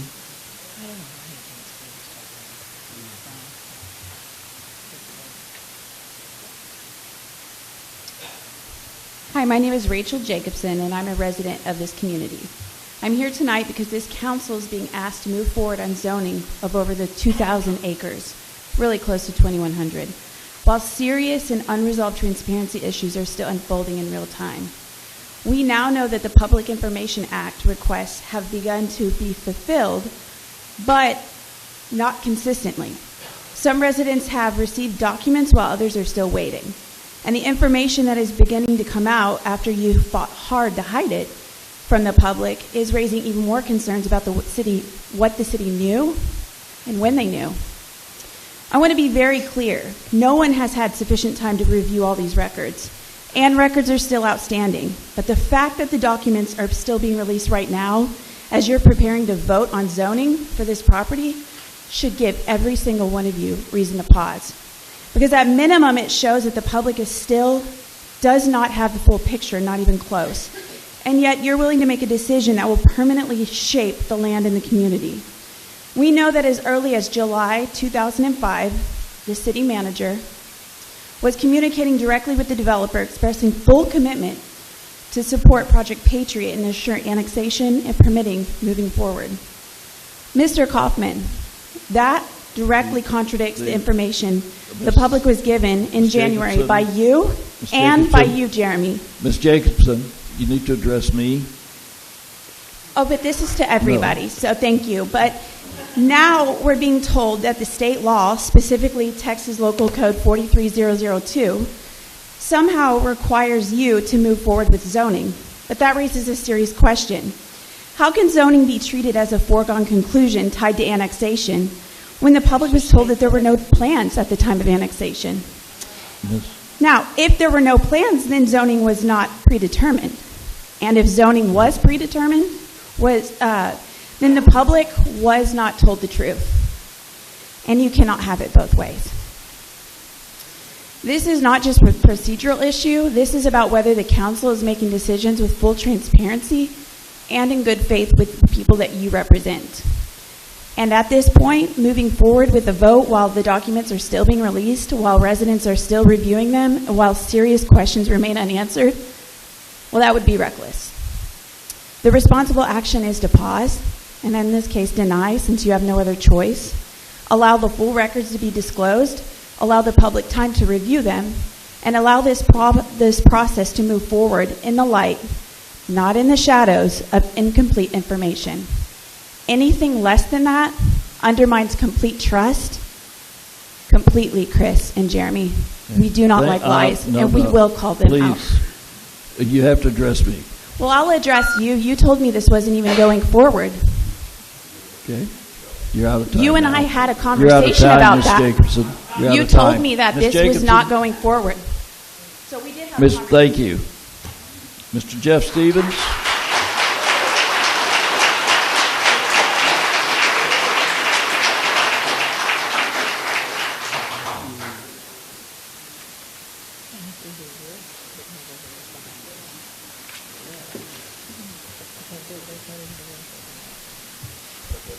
What she said. I represent Mr. Stevens, introduce yourself, please. Jeff Stevens, Meadowwood Road. Thank you. I represent, we started a little website called protecthometown.granbury.org. So I can say I'm representing that. It's very small, hadn't been around long. We did very little exposure to it. But here I have over 400 people that signed a petition on that with very little exposure, again, of how stupid this whole thing is. I would love to read them all, but obviously we don't have time. But there's a couple really good. Some of them are very windy. About the zoning? It's about you. But Mr. Houston so eloquently told the story about Gatesville community feeling devastated. We're all here trying to protect that from happening to this community.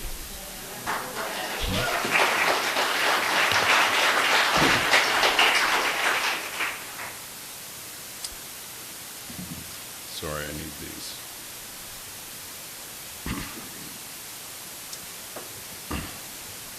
I listened to Mark Davis' radio talk show this morning. It was wall-to-wall power plant data centers, people calling in. You couldn't even get in. There were so many calls on it. Granbury was brought up multiple times. The word is out in all the Metroplex. Don't move to Granbury. Get real with this, folks. Get real with it. Everything you've done has been deceptive. It's been planned in advance, and it shouldn't be zoned, is what I'm talking about. I know you want to keep me on. I know you want to keep me on the zoning, but by God, you gave me a few minutes to talk, so I'm going to use it. You quoted, somebody here quoted the property values, and it's already been discussed, and Abilene have risen, trying to give us smoke and mirrors on that issue. Because they've only gone up because of hundreds of workers temporarily moving to town, using up all the rental space in hotels, has raised property values. What's going to happen when they move on to the next project? It leaves very little local jobs. It's only the construction that creates growth in the community. So just stop this zoning. The zoning right now is perfectly fine as is.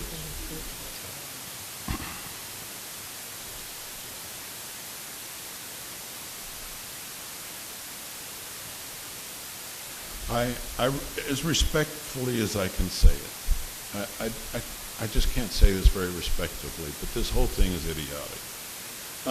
Your time. My time's up? Great. It is.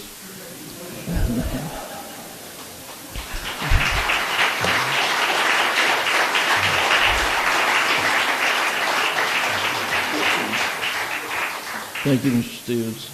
Ms. Barbara Roddy?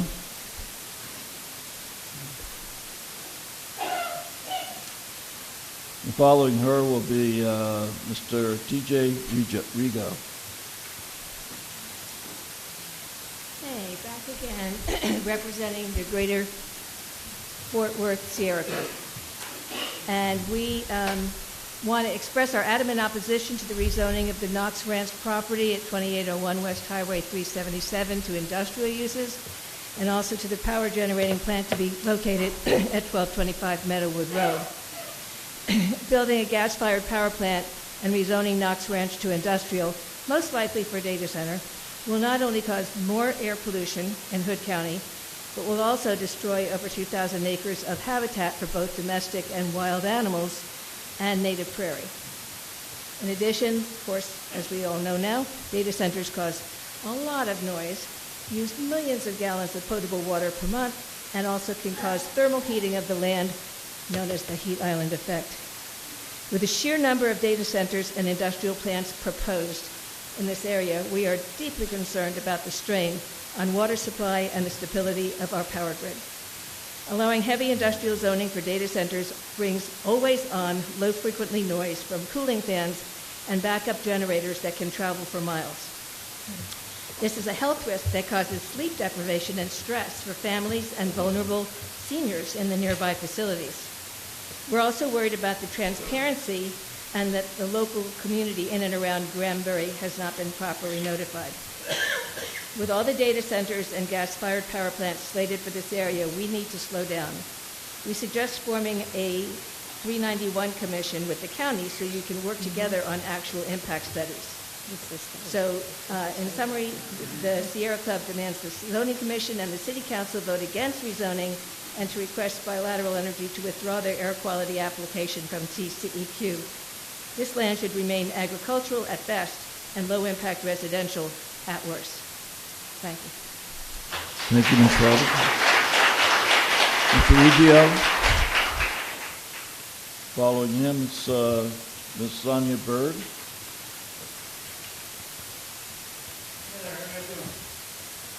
Good. Good. My name is TJ Riggio. I am a resident of Granbury for 40 years, and nobody knows how to pronounce my name still. So, real quick, I am a little irritated that I have to be here right now, and I'm a little confused on the rush You're on going to all need to of back this. off of the mic just a little bit. Yeah. Too much? Yeah, a little all much. right. What was it? 4 years ago? 4 years ago, you guys were in the newspaper denying any liability, any need to be concerned with the Bitcoin mines out on the west end of town. Okay? 4 years ago, you were aware that there was an issue, that maybe, possibly, we need to start getting on the ball now before more things come in and want to come in. So, you can either say, you didn't know about anything till right now, but you should have, or you did. All right? Now, what I'm going to address, because it's in the public notice, that people responded back in the negative for this. You have a room full of people who represent probably a county full of people that don't want this.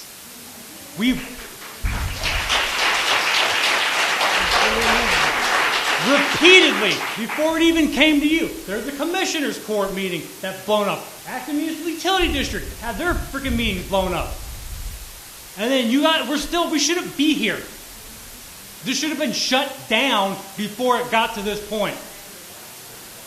All right? Whatever tax abatement incentive you have should go away, and this goes away. All right? You are elected. You are here to represent the consent and will of the people who put you there.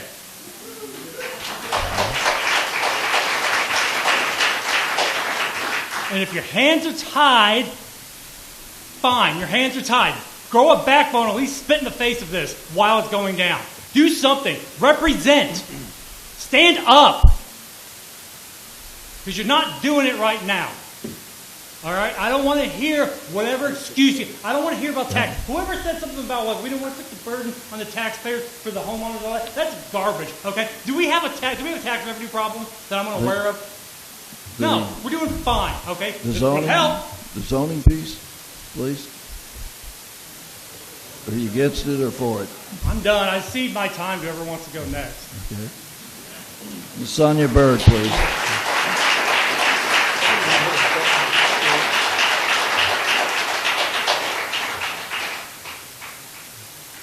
And following Ms. Bird will be Ms. Nikki Sopchak.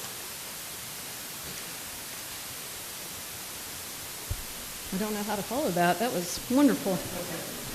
My name is Sonia Bird, and I am a proud resident of Hood County, but I feel bamboozled by this entire event.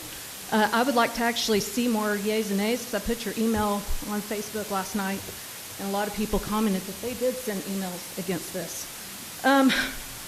Sorry I'm nervous, but I'm going to tell you, I live at Rickabaugh or Will. That's when I'm trying to plan for my family to grow up, my babies, and now I have to worry about this. So I'm against this new zoning.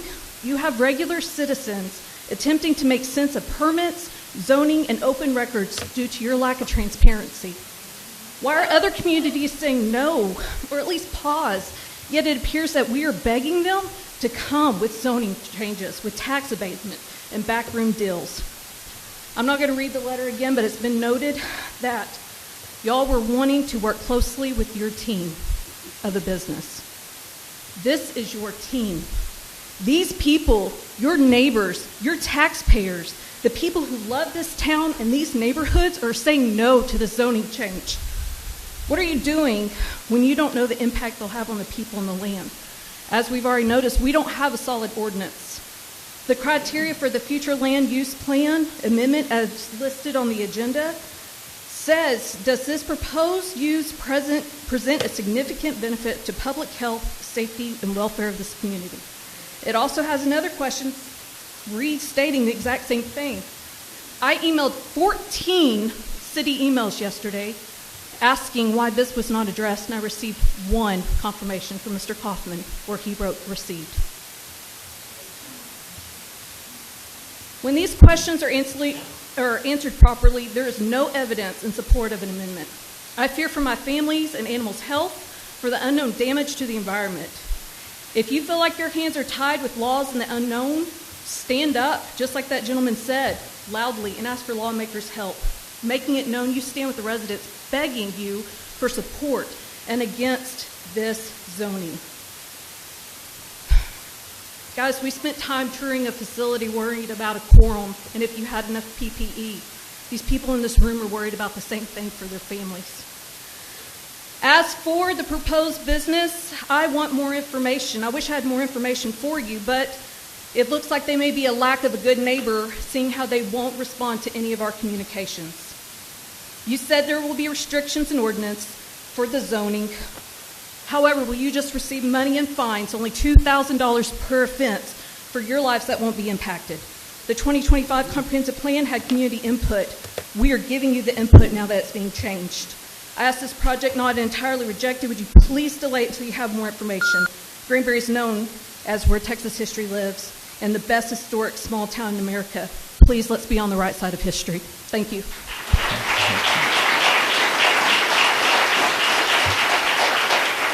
Thank you, Ms. Berg, Ms. Sopcich, and then Mr. Craig Jackson. Go ahead. Good evening again. My name is Nikki Sopcich. I'm a resident of Hood County. For the record, I hold a master's degree in urban planning and public administration, and in the 20 years that I've worked in the field of land development, I don't think I've ever seen anything quite as convoluted as this. I'm against the industrial zoning of over 2,000 acres. This project violates planning principles, ethics, and transparency, and from a procedural perspective, it is deeply flawed. You've been told that your hands are tied, that you must zone 2,000 acres for industrial because of Chapter 43.002 and the TCEQ permit that was issued for a power plant and generators to bilateral energy. Chapter 43.002 says absolutely nothing about zoning. The law only requires that a use that was already in operation or already permitted be allowed to continue after annexation. Period. Upon annexation, this property was automatically zoned interim holding. Your zoning ordinance allows for a public or private utility by right in interim holding. Even if a power plant utility was not permitted by right, the city would just need to acknowledge the power plant as a legal, non-conforming use on that property. No zoning mandate. That aside, what was permitted by TCEQ requires a total of about 10 acres to build. That's assuming the largest recommended spacing and buffering for each item listed in the permit. 10 acres, not 2,000. If there was a 10-acre scrapyard on a part of this property, would you allow that to sprawl out over 2,000 acres based on the language in Chapter 43.002? The staff report says this previous permitted activity prohibits the city from denying the request to zone this property as industrial as stated in Chapter 43.002. If any of you have read that chapter, it says nothing of the sort. This is false. No such statement exists. Please do not base your decision on such a tortured interpretation of the law. I urge you to deny this zoning request. It goes against the wishes and the well-being of the citizens of Granbury, and it's contrary to the vision adopted in the comprehensive plan. Some of us have been told the deal is done. The vote is just a formality. If there have been agreements made behind closed doors assuring a specific outcome of industrial zoning for this entire property, that might qualify as contract zoning, which is illegal and will be challenged in the courts. So buyers beware. Finally, I looked it up, and 2801 West 377 is a 30-acre parcel that's owned by the city. Since that's the only description used in the public notice, seems like a bit of a procedural issue for this case, and you cannot continue. Thank you. Thank you, Ms.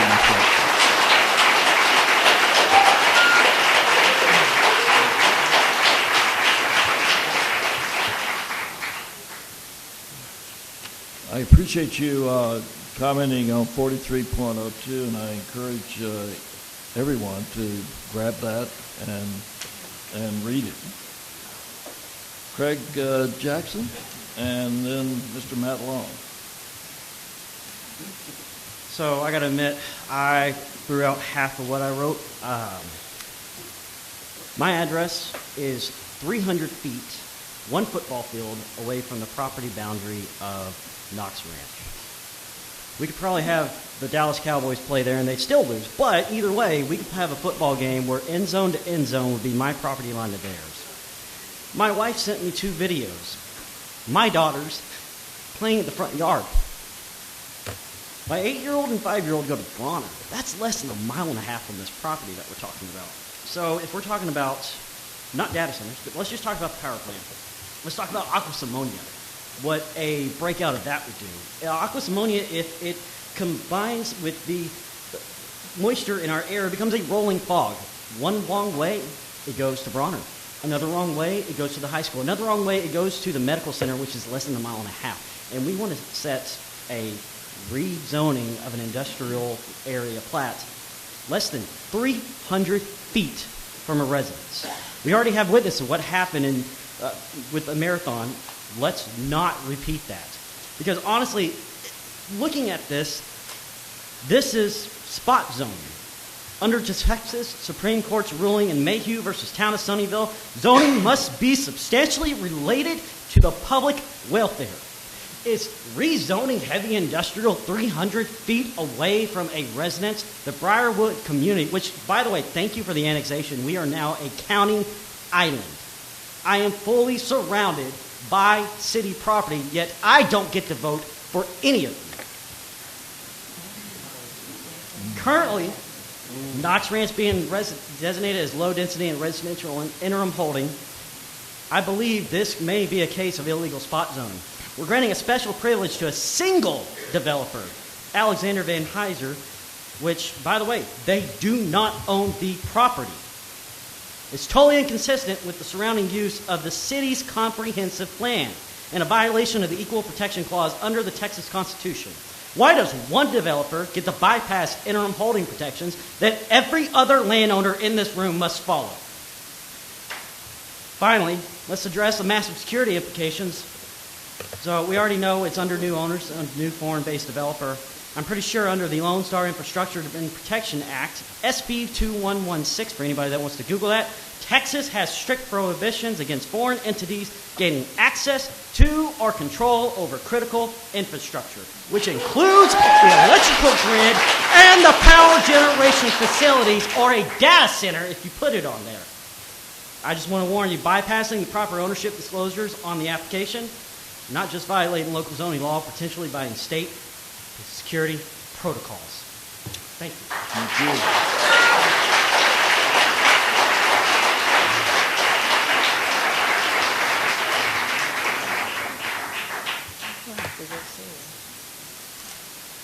Mr. Matt Law,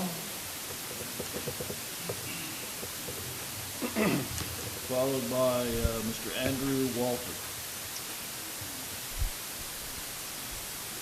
Go on. Well, through him, all things are made. Mr. Matt Law? Yes, sir. Address? 9506 Bell Chase. Thank you. Yes, sir. Well, through him, all things are made.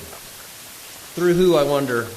John 1, Hebrews 1, and Colossians 1 says that Jesus is the maker of all things, and it is his teachings that are the fundamental doctrine upon which our sovereignty and freedoms are based.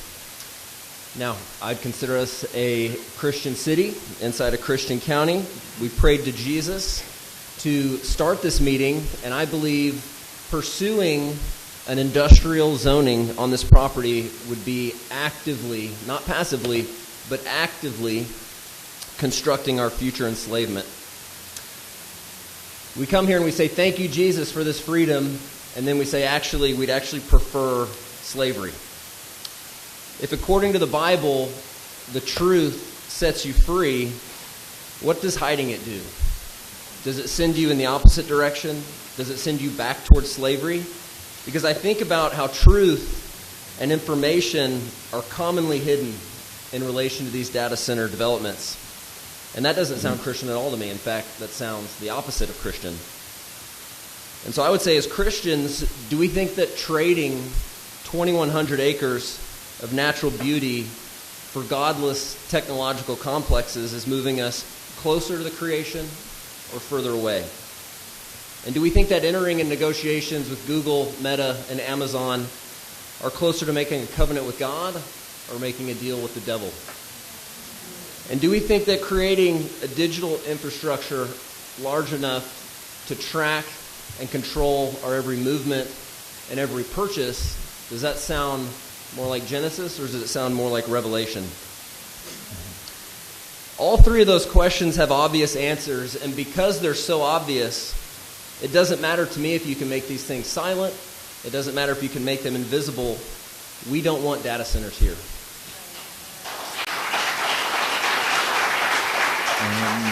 To the point of zoning? Yes, I believe this zoning vote is the most important vote in the history of Granbury, where Christians are either going to stand up against this control grab, which is what it is, or they're not. The county has already rescinded its support for this project, and I think that the city should do the same.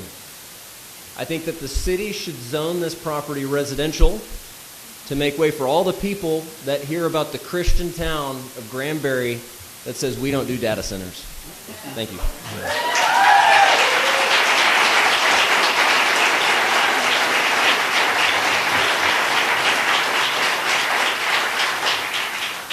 Mr. Wolford, and then Mr. Jacob Herbold.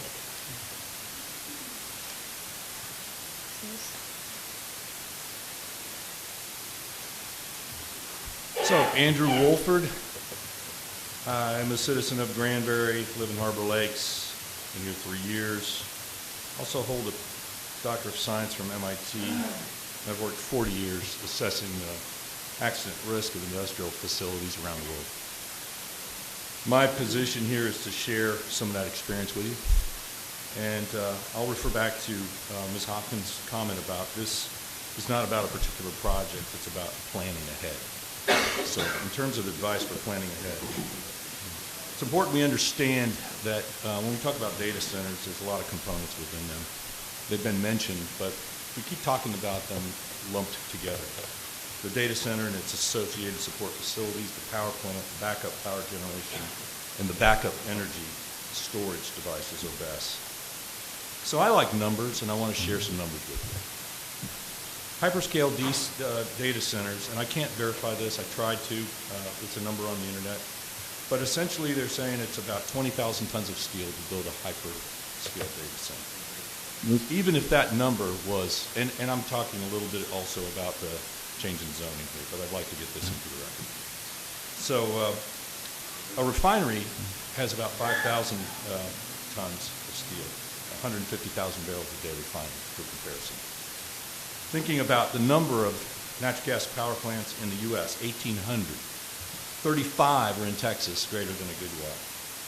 3 of the largest in Texas are 1,800 megawatts. And we're talking about a 900 megawatt plant here in Granbury. One of the plants in Abilene is proposing 5 gigawatts. Try to get an understanding of the scales here. I want to talk through impacts. Let me lead off with my conclusion, which is, you believe that the amended proposed ordinance change is complete as written, and it's sufficient to control the development of data centers. I don't, based on my experience. I don't believe they're complete at all. What expertise was used in developing those? Did you consult with technical people, engineers, and folks that actually know something about data centers, a little more than an elevator conversation? For example, we talk about closed-loop cooling.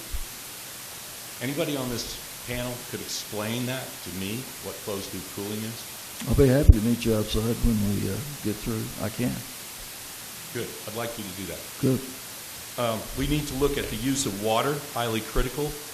There's now national and state initiatives complete restructuring of water regulation, similar to the re-regulation of carbon monoxide, where billions and billions of dollars were spent without law driving it.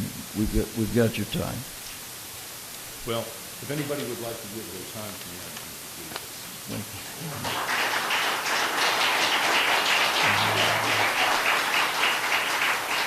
Again, this is about zoning, and because it is zoning, and that's what's included in the agenda. The Open Meetings Act says we must talk about zoning. Did Mr. Herbold, did he come? Here we go. And then Ms. Deborah next day.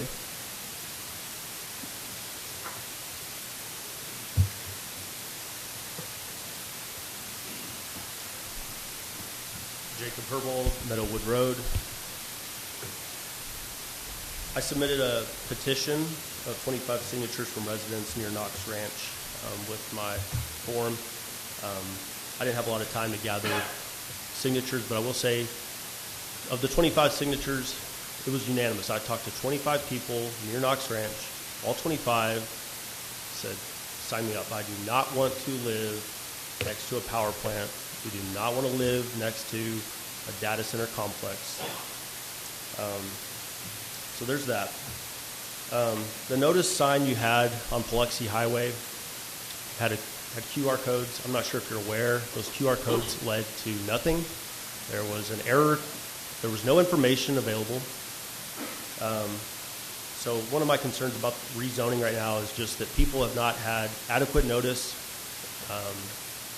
There's also the matter of Ken Paxton's office mailing you guys saying that your excuses for withholding information, Mr. Sorrell, your name's on there. Mr. Jarrett, I'll talk to you. Thank you. The excuses for withholding information from the open meeting, or for the Freedom of Information, the public information request, are invalid, and that you need to release the files. Release the files. So you should not be voting on rezoning this when the public has not had opportunity to see what it is that you're hiding from us. So the main issue is one of trust. That's been brought up many times. So I think you should not be voting on this based on us having inadequate information. I thought initially that it may be in the best interest for the city to be able to regulate this, but considering some of the advances we've had in the county, that doesn't make sense. This just seems like a way to bypass the subchapter K. So last thing, and again, I really considered that.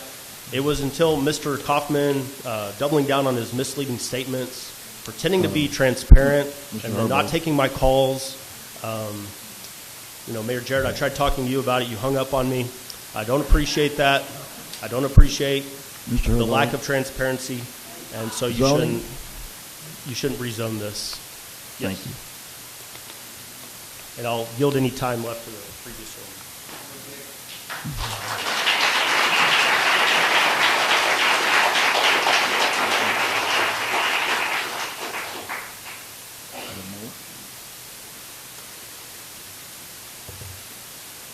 Good evening. My name is Deborah McStay. I live in Hood County, the Comanche Cove subdivision off the Biloxi Highway. It's directly across what will be the back side of the proposed 2,000-acre industrial rezoning site. My husband and I chose to live in Comanche Cove 6 years ago for a simple reason. It's the beginning of the Texas Hill Country. We love the native forests, and I love my Texas wildlife. It's a quiet community of retirees, tradespeople, young families on fixed incomes, and a community of more than 1,300 Texans who care where we live. Tonight I'm asking you to consider what this rezoning means for people who will be most impacted and to deny the rezoning. This proposed development is not a small project. We've heard over and over the size of this. It's more than 2,000 acres of industrial use, operating 24 hours a day, 7 days a week. Constant lighting, constant noise, increased traffic, pollution. It will be a permanent change to the rural character of our area. And yet the residents of Comanche Cove, like many people who have spoken tonight, who live directly across the street, are not within city limits. We will experience the impacts, but we will have no voice in future decisions. In January, this land was annexed into the city of Granbury despite overwhelming opposition. Tonight, you have another opportunity to listen and reconsider.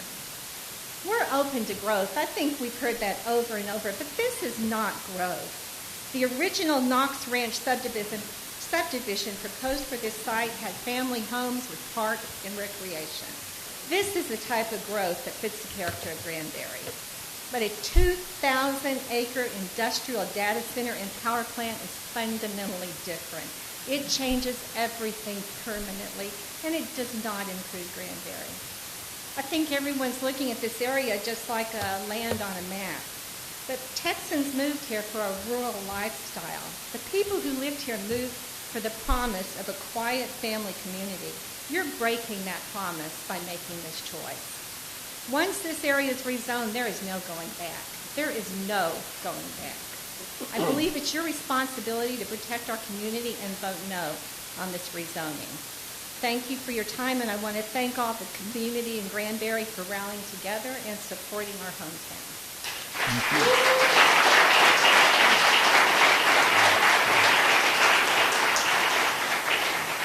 you. Ms. Shannon Wolf, and then Mr. Daniel Piat.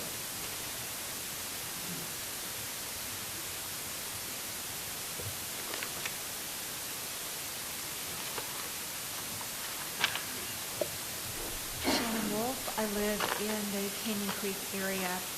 I do want to talk about zoning because I know that that's the topic at hand. I think your notice had some major problems. First of all, the name. The second is the address. So the name on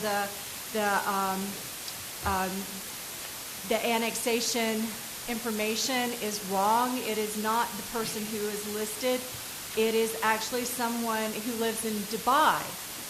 He is the rightful owner, and so if you're going to annex, you need to get the name right, and the name is wrong right now. I am concerned about somebody from out of this country asking us to put industrial, a power plant, and whatever else, I think it's a data center, but whatever else, on that piece of property. I also think that the address that you gave was to 30 acres that the city of Granbury owns and not to Knox Ranch. That's a problem. So the name is wrong and the address is wrong, and that's the information that you gave the public. And because that's wrong, I think you have a legal problem in moving forward with this zoning, and it sounds like prime lawsuit material, just saying. So I also want to comment on something that Rachel Jacobson tried to say, but Rachel and I were at the same meeting, and while I won't speak to anybody else but to the mayor, Mayor Jarrett, you said to me that the annexation was not going forward. That was something you said to me. Rachel was sitting next to me, and you said it to her too. It is not going forward. Well, that wasn't true. You said something that was not true, and that's out of character for you, I think. Let's talk about the zoning. I don't want the land that is near homes, 30 yards, 30 feet from a home, to be zoned as industrial. I don't want land that is next to a school, multiple schools, being zoned as industrial. I don't want it near a hospital being zoned as industrial, and I don't want it just feet from a nursing home being zoned industrial. And goodness gracious, I do not want it next to my two grandchildren. That's less than a mile from my two grandbabies.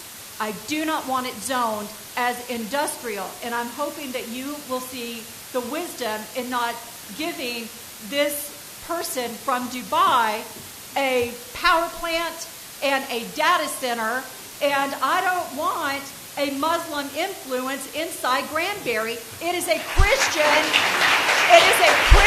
community. And what are we going to do next? Put a mosque on the square? Is that next? Or how about this? How about let's, instead of the best historic town in America, the best historic Muslim town in America? Is that where we're going? We'll talk about zoning. Thank you, Ms. Wolf. Mr. Daniel Piat.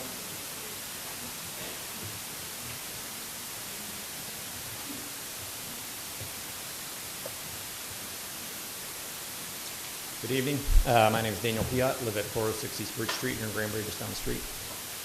Man, there's a lot of people who went before me that are a lot smarter than me, so I'll try not to repeat too much of what's been said. But as I'm sure you guys will recall, in the January 6th City Council meeting, a lot of staff members said or insinuated that that vote was simply a vote on the annexation. You guys had no information on the intended use, and at the time, I actually agree with Mr. Herbold. Let's annex it. Later on, we can address zoning. We can make all the decisions. And I remember a lot of comments, from you, Mr. Mayor, trying to keep us on task. It's only about the annexation, right? But it turns out it was just a simple, clean annexation that would have been fine, right? But at the time, clearly, we had this young lawyer here trying to make partner. I appreciate him coming out. I hope everybody's nice to him. But he said something a minute ago about you guys changed the zoning, and now we want it back to industrial. So I'm very confused, right? There seems to be a lot of stuff going on that is not being clearly communicated to us as citizens. And the fact that you guys have agreed to something, I don't know what that is or what that process is. As a lot of these people have said, we're not professionals, right? Our job is not to get up here and know how the inner workings are of this process. This guy buys the land and he sells it to this LLC, and then that gets sold to the company that's then develops this industrial process. Like, we shouldn't have to know that, right? That's why I have city staff. That's why I have city council members to represent us and to communicate that to us transparently. I've tried to have communications with you, Mr. Mayor, Mr. Kaufman, Shay. I met with her. Emailed all the city council members. Mr. Olam responded to me, which I appreciate. But in spite of all that, I feel like there's a lot of kicking the can down the road. Everybody's like, well, it's out of our hands, or that's this person's responsibility, or I don't understand exactly how that works. I'll talk to the city attorney, right? And as a citizen, that's very frustrating. Like all these people in the room, right? We're not trying to cause problems, but we do want transparency. And the fact that you guys have voted on something that apparently now we have no say over when it comes to zoning is very frustrating. I don't want to get into the details. I have a ton of questions about how that process works, right? I understand 43002 talks about, they have to have a permit in place 90 days prior to the annexation, but apparently we don't know anything about what it was for. We haven't looked at any of these plans. So, what's going on? Either we're lying or we're incompetent. So I would like a lot more transparency, a lot more communication. When we did the short-term rental conversation a couple years ago, a lot of you guys were probably here for that. We had a public meeting in here that the city scheduled to get input. None of that's happened for 2,000 acres for an industrial complex. Are you serious? Very, very frustrating, okay? I just wanted to end by talking about, a little less than 200 years ago, there's a handful of stubborn Texans holed up in a little mission down in San Antonio. And I'm looking around this room, and we have about that same number of people, right? And so I hope that you guys will stick around, don't give up, and let's do what we can to stop this. Thank you.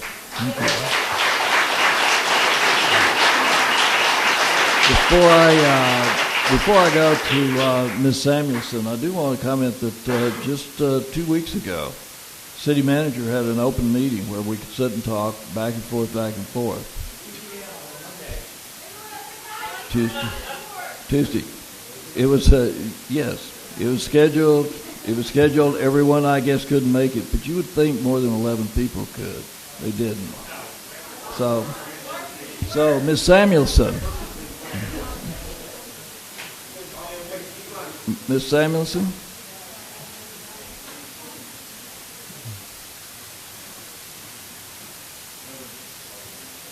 Thank you. Sorry, I didn't hear you call my name. Commissioner Nanette Samuelson, Precinct 2 Commissioner, Hood County. I live at 8802 Hampton Court. So I wasn't planning to speak on this, but just while the county is doing back handsprings, trying to protect the county from the intrusive data centers and power plants, the city actually has the ability to protect the city and the county that's right next to it. And I know the city is in the county, but I'm just making the distinction between the city incorporated. But you're not. Why? What's in it for the city and the county? The investment is not worth the destruction of what Granbury and Hood County has built. So I have to ask you, have you lost your minds? I don't know. Back in September, we had a huge brainstorming session that was very well done. Ms. Hopkins and Holly did a great job of putting that together, getting the input. It was very well facilitated. And I don't recall anyone saying, yes, bring in data centers. We love data centers. No, none of us. It was a huge zoning. So the future of Hood County, the best historic small town, is in your hands. It's in your vote. So I hope you vote to deny the zoning, and like Ms. Sopcich said, she provided me with this visual, which is great, only 10% of the proposed 2,000 acres needs to be zoned to comply with the TCEQ grandfathering permit. So please deny this and do your constituents in the county a favor. Thank you, Ms. Anderson.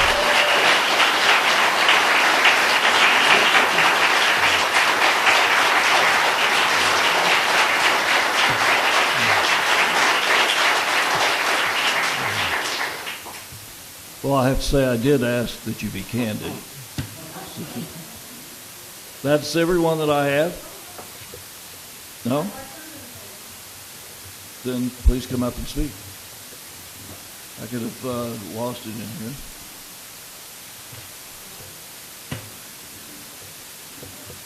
Oh, you did Okay, I'm going to talk. This is Donna Kelleher, 2012 Treetop Court. I have been a tenant at the Granbury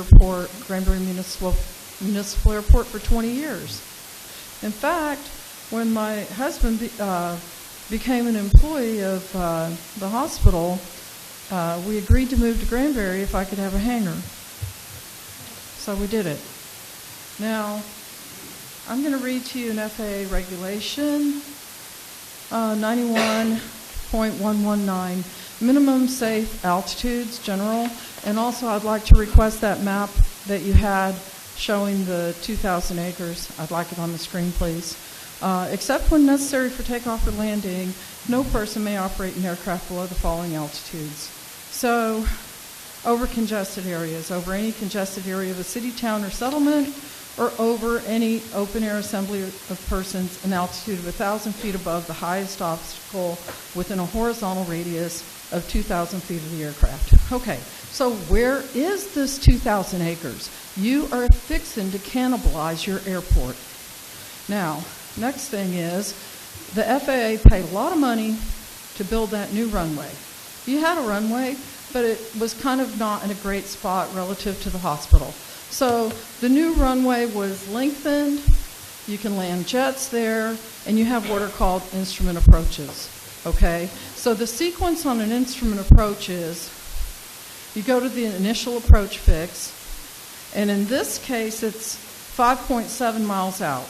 So if you're 5.7 miles out, you're out past Comanche Peak Nuclear Power Plant, you're over the Somerville County line, and you're at the INOXE initial approach fix. You do your hold, and then you come back in.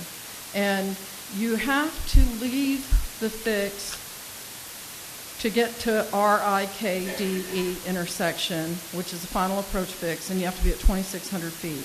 And at that distance, you're going to be about 4 miles out, okay?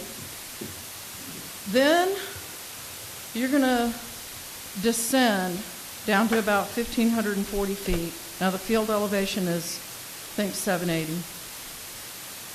And you're going to come down into the runway environment, 1.4 nautical miles from the runway. And you are allowed on this approach to get as low as 485 feet above the ground. Then you have to see the runway, and you have to declare whether or not you see it or you're going to go missed.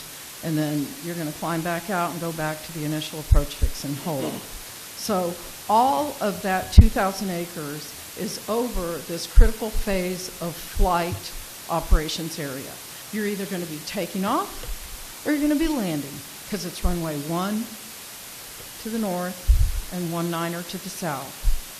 And so I don't think the FAA is going to take very kindly to having an instrument approach over a thermal generating power plant. Okay. For one thing, you're going to be in violation of this 1,000-foot obstacle rule. Okay. For another thing, it's really not a safe crash field because most accidents occur on landing or after takeoff. Will you please leave that, make sure that we get a copy? Yes, absolutely. That but you're basically cannibalizing everything that the city of Granbury has been building for the past 20 years that I have lived here.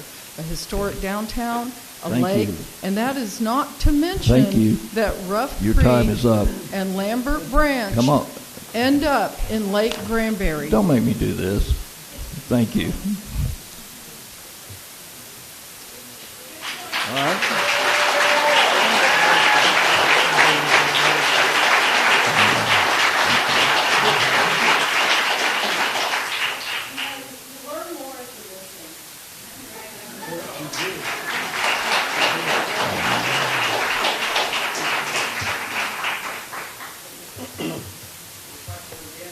Guys, please sit down. Please sit down. Thank you.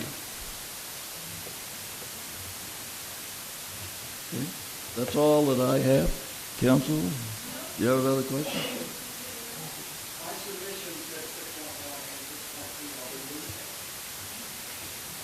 Well, I'm sure you're right, so come on up and speak.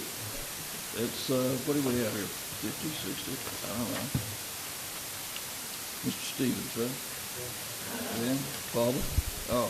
Dan Fowler, 2560 Meadowwood Road, and I'll just say, don't zone your high ground industrial.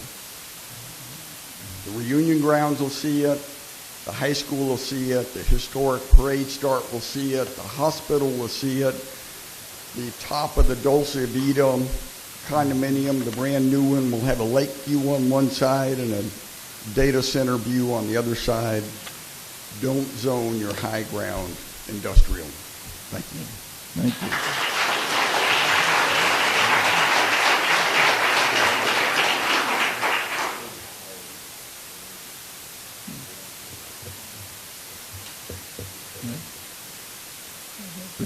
I'll turn back to the P&Z. Commission members, do you have questions for staff? I do. Mr. Hallman? There was a comment made from the podium that we are misinterpreting Texas Local Government Code Section 43.002. I'd like to ask the city attorney to expand on how we're misinterpreting that and also how that relates to whether on a yay conforming or if we voted a no, does that make that just a non-conforming and this power plant still happens? You're going to have to tell me what your interpretation is of that, if you want me to enlighten you. What do you believe 43.002 says? Well, one moment, I'll pick it up. I have Are you asking me to give you my interpretation of it? One moment here while I find a section that I wanted to ask you. It says a municipality may not, after annexing an area,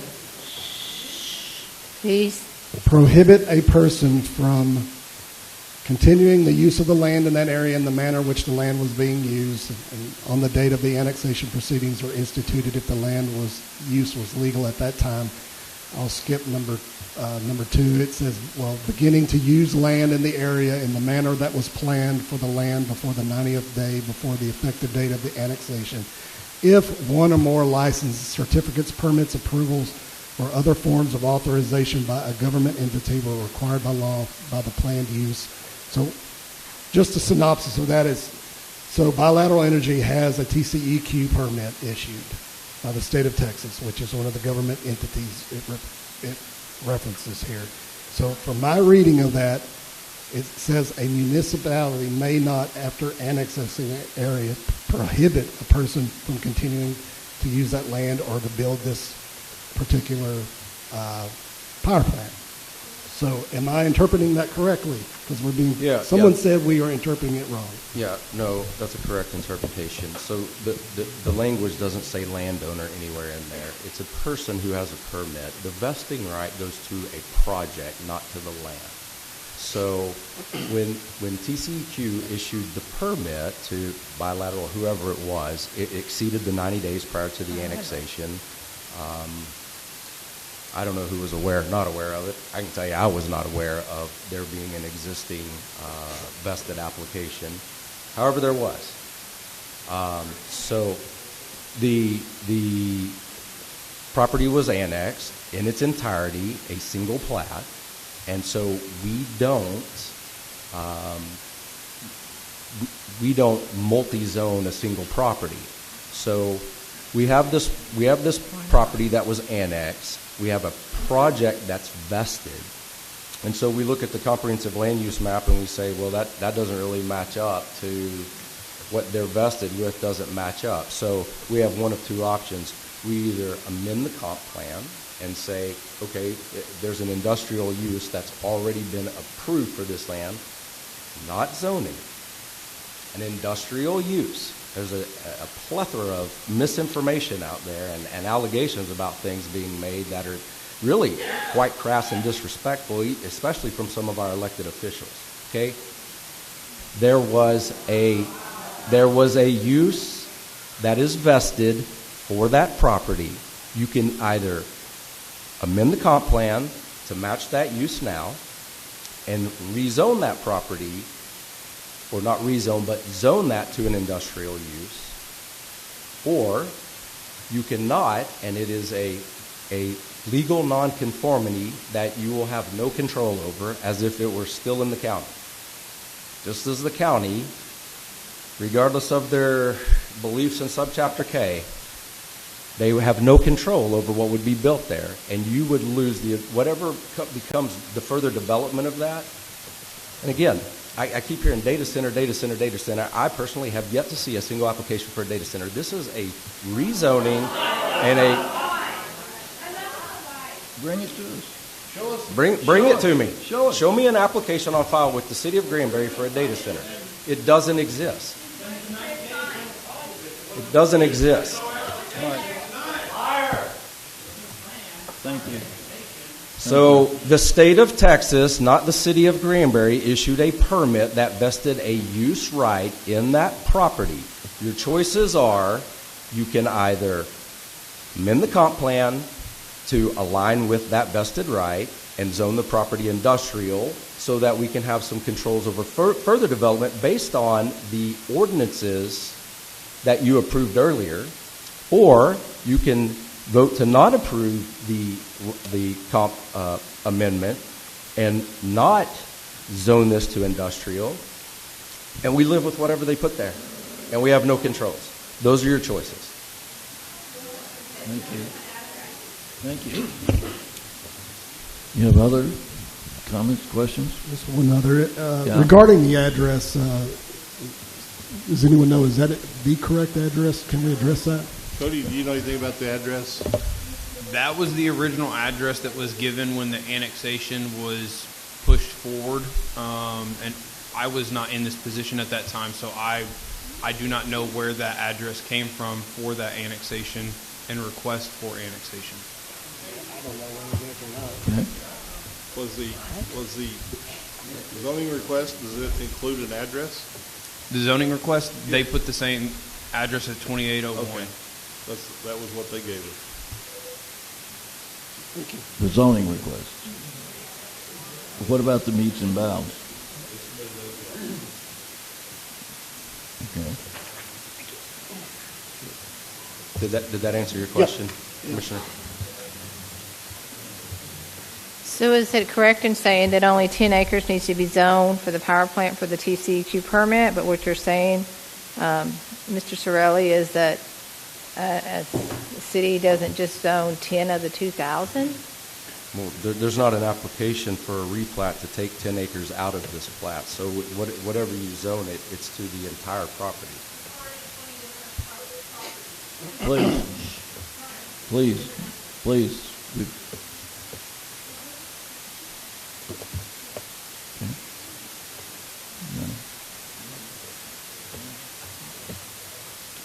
Staff, you have any questions of the staff? Any other questions? Mr. Haves? No? Any other questions?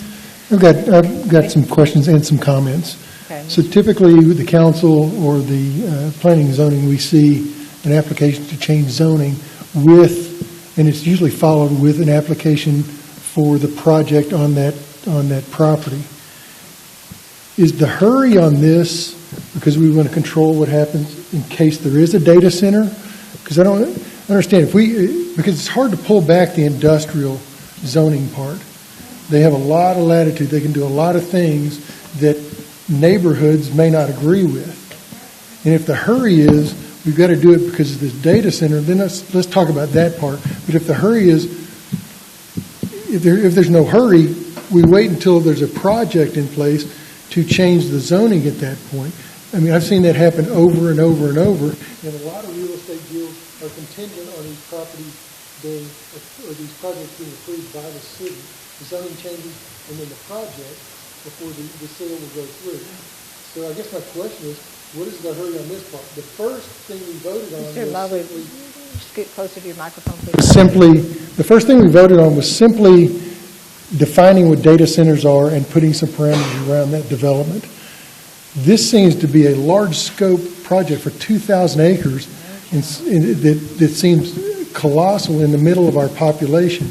So my concern is if there's no application for a project, why are we in such a hurry to give a industrial zoning for 2,000 acres, which again, once they get approval, it's hard to pull that back and say, now we want to insist that you do light commercial, you do multifamily, or we do single family. It's hard to pull it back to that without them voluntarily doing that. So it's just more of a comment than a question, and that's my concern as a citizen and a commission member.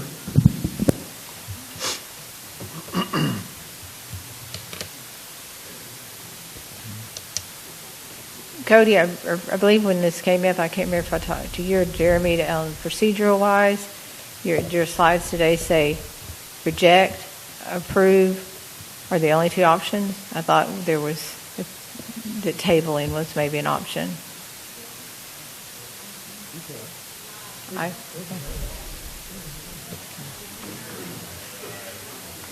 Okay. Any other questions? Any other questions? If not, Mr. Hellman, you still thinking? All right, one second. No, I'm fine. Thank you. Mr. Mobley, you've done? Okay.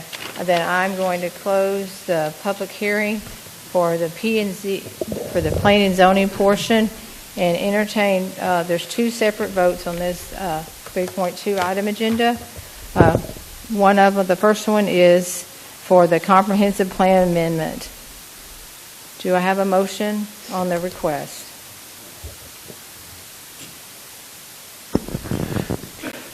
Chair, when I took the oath of office, I swore to uphold the laws of the state of Texas. Considering the laws say that we have to zone for the current use or previous use, I will make a motion to recommend to council approval of the comprehensive plan amendment. I have a motion by Mr. Haves to approve the comprehensive plan amendment as presented. Do I have a second?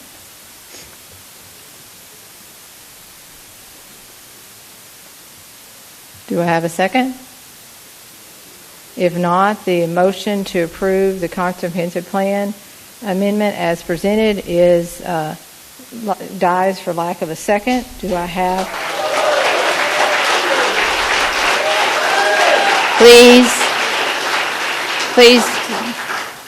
Please let us finish the meeting as best we can.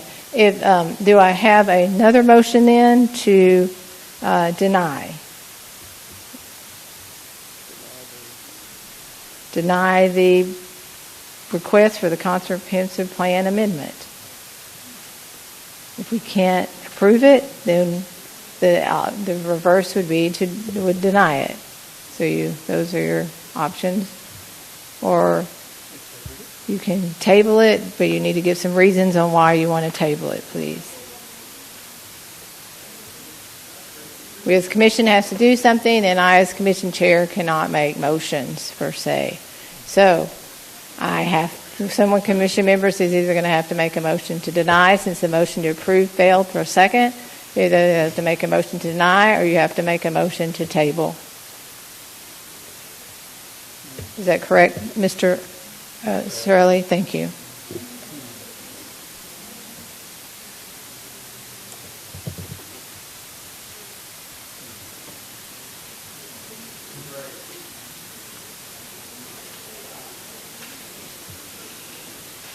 Thank you.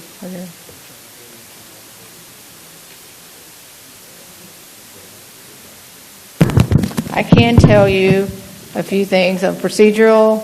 When planning and zoning approves something, City Council, we are only an advisory commission.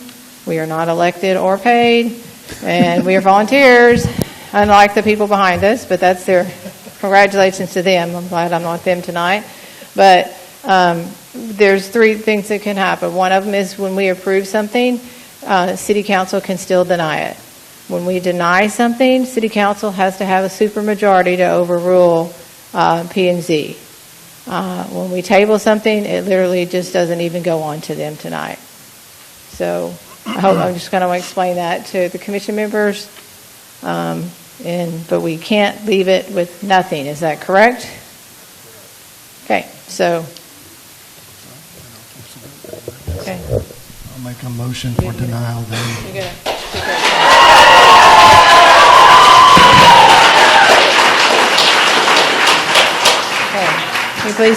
Please. I have a motion on the floor from Mr. Hallman for denial. Do I have a second? Second.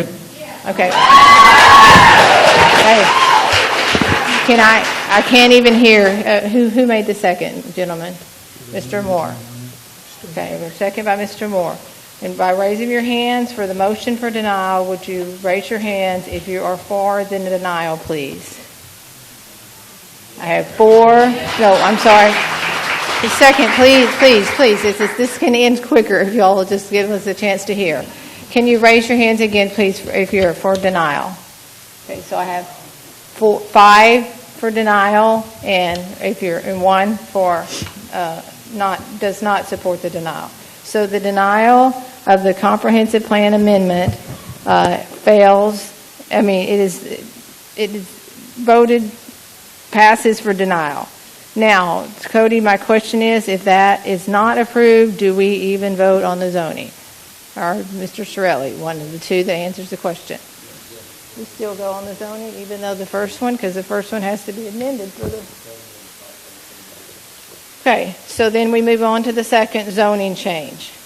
Do I have a motion on the request for the zoning change? I'll make a motion to deny the zoning change to industrial. I have a motion from Mr. Moore to deny the zoning change. Do I have a second for Mr. Mobley? Okay. All in favor, raise your right hand on the motion for denial of the zoning change. We have 5. All opposed, 1. So the motion for zoning change for denial has been approved 5-1. There be no further business of the Planning and Zoning Commission. The Planning and Zoning Commission part of this meeting is now adjourned.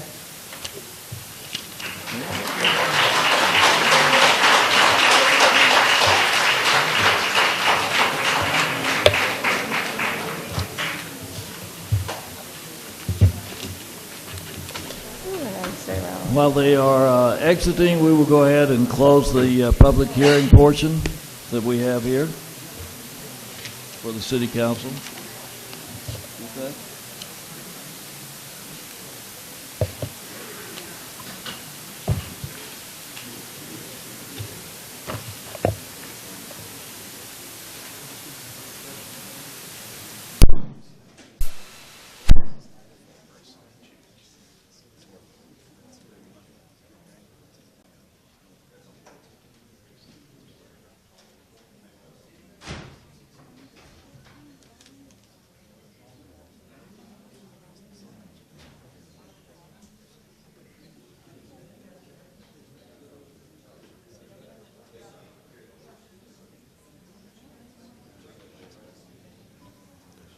Okay.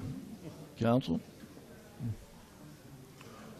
We are still in session, and we are addressing,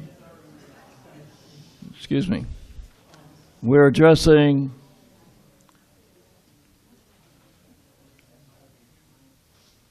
item 6.2 on in our agenda here, and it is a motion, or we have an ordinance here that says what do I call this? It's not an ordinance yet, but an agenda item that states, in compliance with Chapter 43.002 of the Texas Local Government Code, consider adopting ordinance number 2615 and 2616. 2615 approving the request of Alexander Van Heuser for a comprehensive plan amendment from low-density residential, high-density residential, retail, office, and commercial. And then 2616 would be a zoning change from interim holding to industrial. If we proceed with this, the vote to approve must be a supermajority, which would be 5 of 6, correct? What's the math on that? Okay. All right. So comments, questions, staff? No? Okay. Mr. Mayor.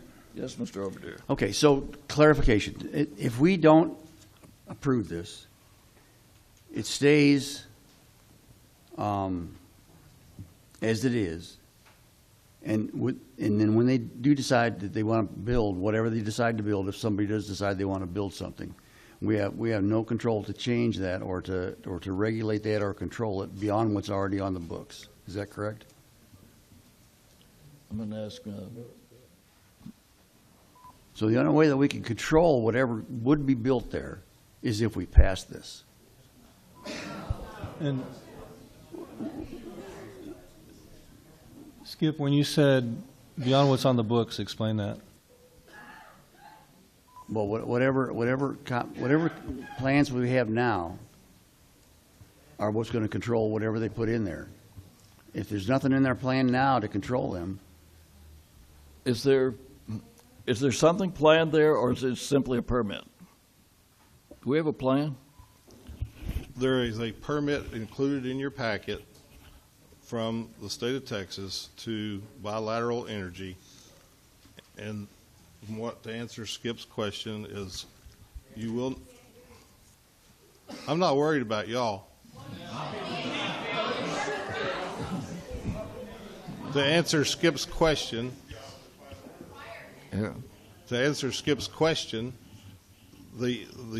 my interpretation of a non-conforming project is they can't do something in addition to or can't do anything. We can't control it. It's just like the gas station on Highway 51 that's later on this agenda. They're asking to be zoned so that they will be in compliance, so that they can actually sell off part of the property and someday sell the whole property if that's what they want to do. And they're just trying to get in compliance with our code. So we have very little say over anything that they're doing, and that's written in the state laws that we have to live by. Not our codes, it's in the state law. They just went through in the last session and changed those to make them even more restrictive against cities being able to control what's happening in a non-conforming area. We've closed the public hearing on this. So are there other comments? Other questions out here?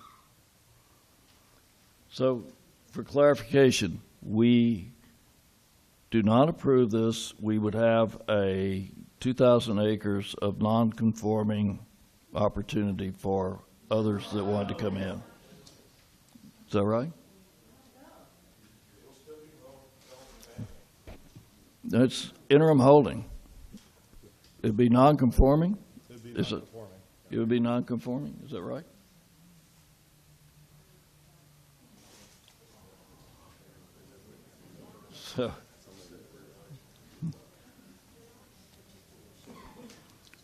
So do I hear a motion to consider adopting ordinance number 2615, which is approving the request of Alexander Van Huser for a comprehensive plan amendment from low-density residential, high-density residential, retail, office, and commercial to industrial?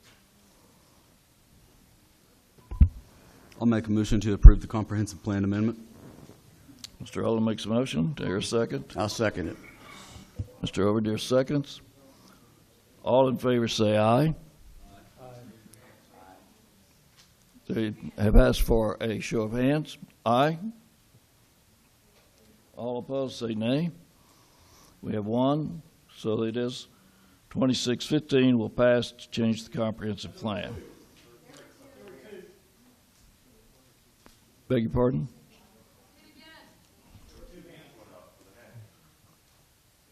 We have 5 and 1. Okay. I have a motion to adopt ordinance number 2615, approving the request of Alexander Van Heuser for a comprehensive plan amendment from low-density residential, high-density residential, retail office, and commercial to industrial, and to commercial and industrial, period. Okay? All in favor, raise your hand.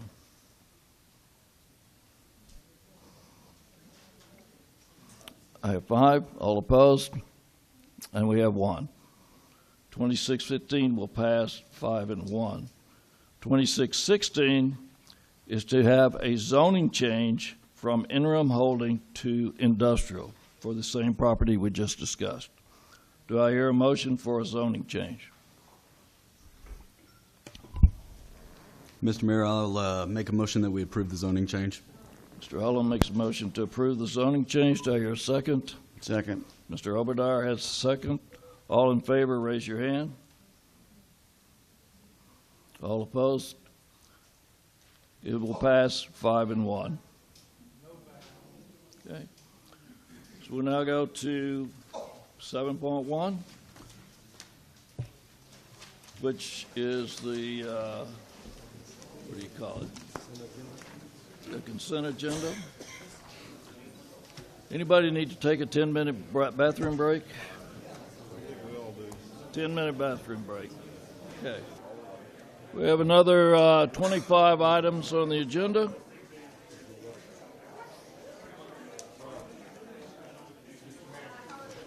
Okay. Do we use all the water?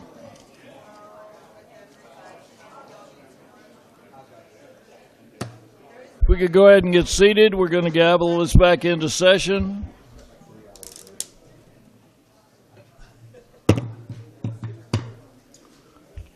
Okay. Okay.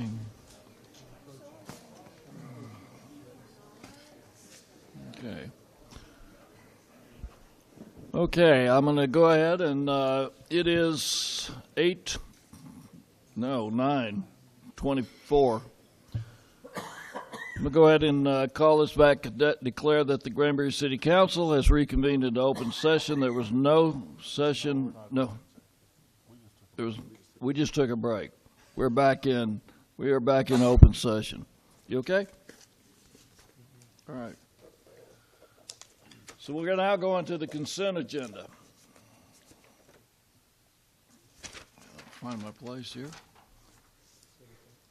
All items on the consent agenda are routine. Previously discussed items will be approved with one motion. However, should a member of the City Council wish to discuss any item, said item may be removed from the consent agenda, considered under the deliberation agenda. Is there any items that the council would like to move into the deliberation agenda?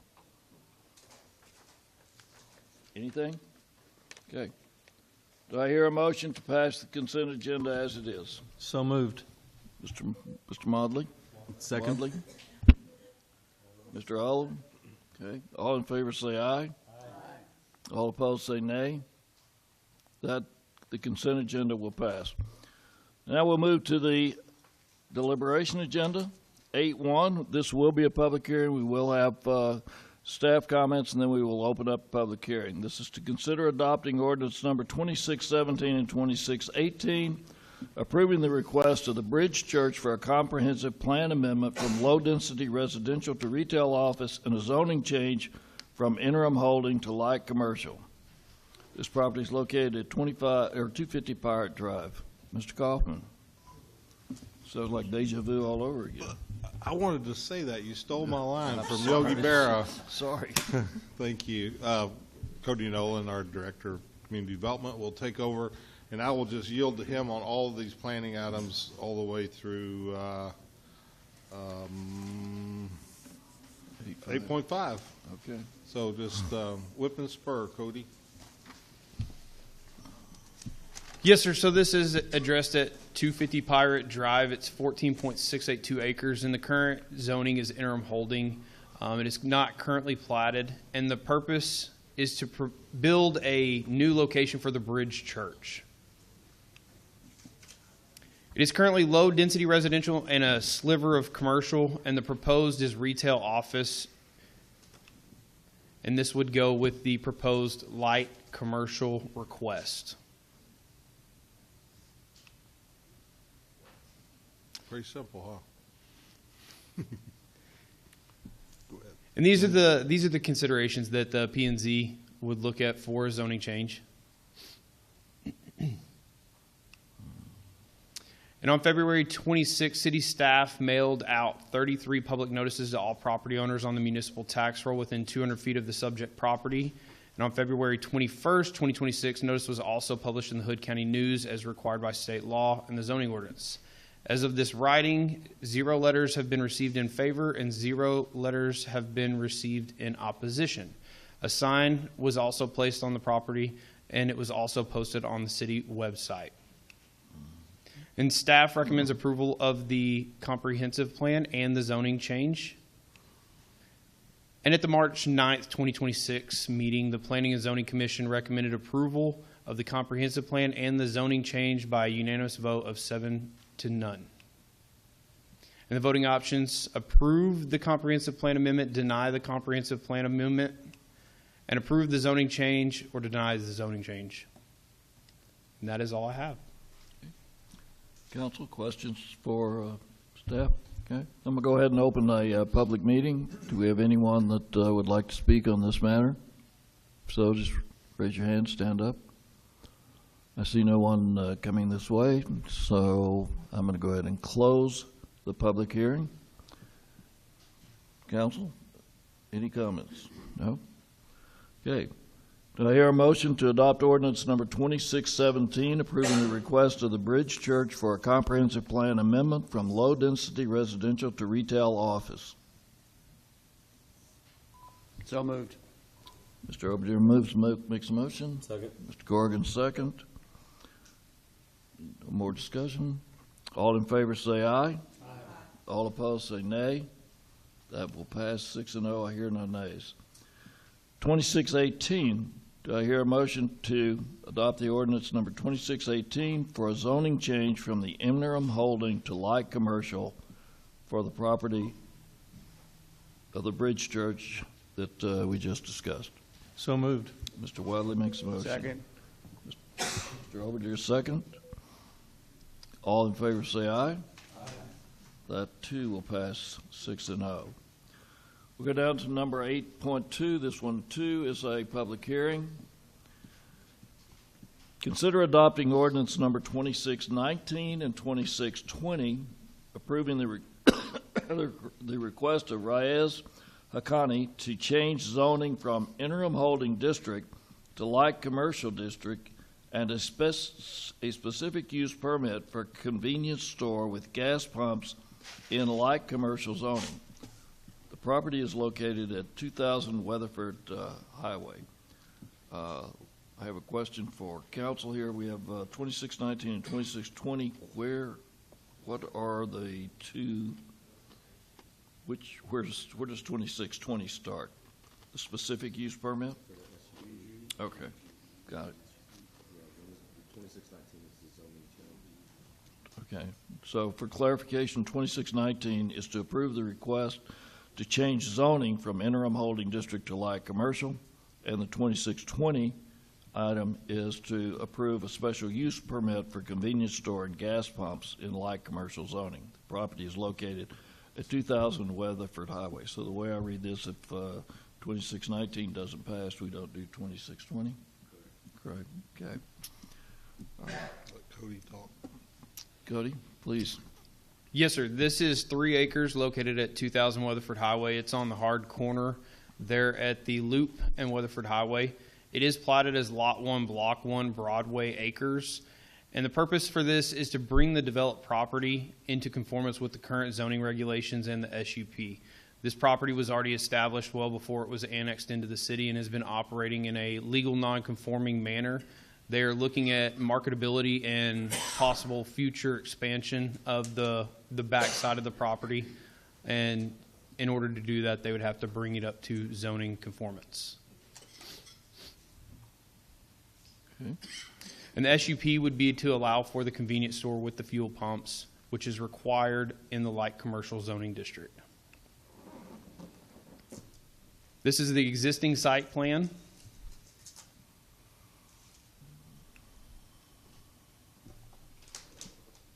And per the zoning ordinance, these are the considerations to be reviewed. And the considerations for a specific use permit.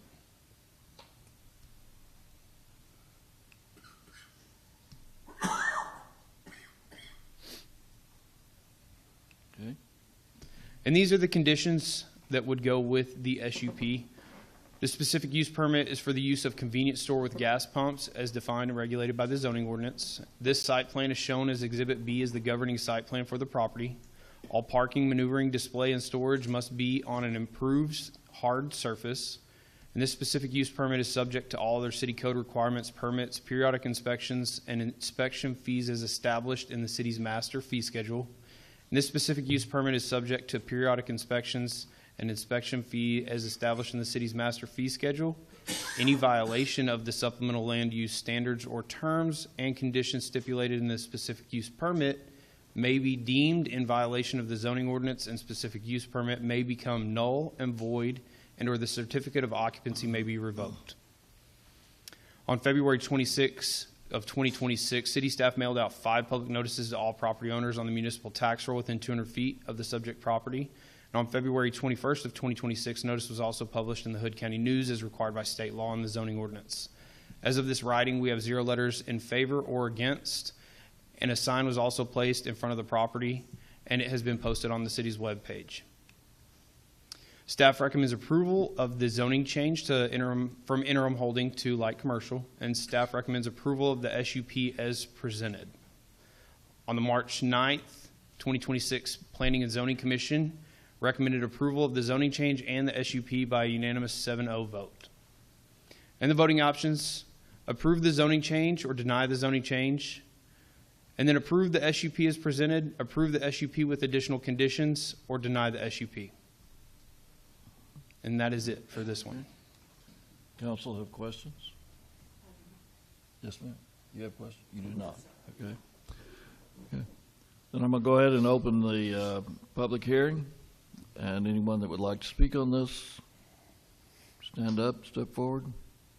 I see no one coming forward. Mr. Jenkins raising his hand. Did you want to? No. I'm going to go ahead and close the public hearing then. So I need a motion to adopt ordinance number 2619, approving the request of Riza Hakini to change zoning from interim holding district to light commercial district. So moved. Ms. Parker? Second. And Mr. Corrigan makes a second.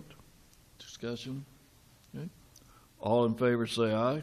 Aye. All opposed say nay. That will pass 6-0. Okay. Need a motion to adopt ordinance number 2620, approving a specific use permit for convenience store with gas pumps and light commercial zoning. And if you have addendums to that SUP, we need to hear them at this time. I don't hear any addendums. So this will be an ordinance 2620 to approve a specific use permit for convenience store with gas pumps and light commercial with the special what do you call them? The amendments. What do you call the conditions? On the board. What? The conditions. The conditions. As presented. Yeah, with the conditions as presented. Okay. Property located at 2000 Weatherford Highway. Do I hear a motion? So moved. Mr. Corrigan? Second. Mr. Wadley seconds. All in favor say aye. Aye. All opposed say nay. I hear no nays. That will pass 6-0. Go to 8.3, another public hearing. Consider adopting ordinance number 2621, approving the request of the Hood County Hospital District to amend a planned development business commercial. The property is located at 1310 Biloxi Road. Cody? Yes, sir. This is for the hospital. It's 13.24 acres. It is currently zoned PD, Planned Development Business Commercial Base Zoning. The property is platted as Lot 2 and 3, Block 1 of the Hood County Hospital. And the purpose is to amend the existing PD to update the signage on the lot. The current zoning PD BC, and the proposed is to amend the approved site plan and variance table that was in the previously approved PD BC ordinance. And it aligns with the 2025 comprehensive plan. And these are the locations of where the signs are going to be amended and changed. This is the sign that's going to be out by 377 that is one of the ones needing the variances. And this is the PD variance table. It's a little hard to read, I'm sorry. Trying to keep it concise and not make a bunch of extra slides.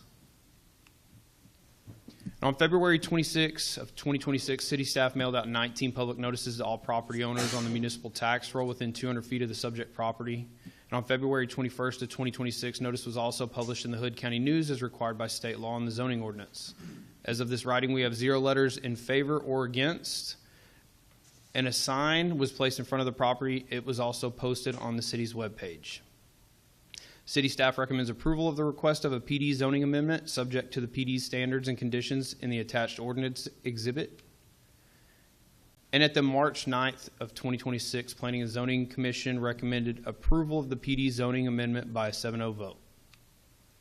And the voting options: approve the PD zoning amendment or deny the PD zoning amendment.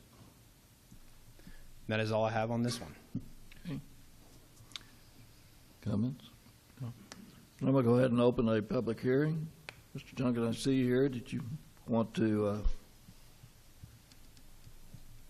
you'll need to turn that mic on, please. There you go. Thank you, ladies and gentlemen. Just as the CEO of the hospital, Kurt Junkins here, just wanted to provide any questions or answers I can to help support. The process is really mostly about updating our signage and making sure we're visible from 377, particularly as the continued widening of 377 occurs. Significant volume of traffic comes in and out of that location, and it is not visible until you're almost upon it. We'd like to fix that. That's the goal. Any questions I can answer?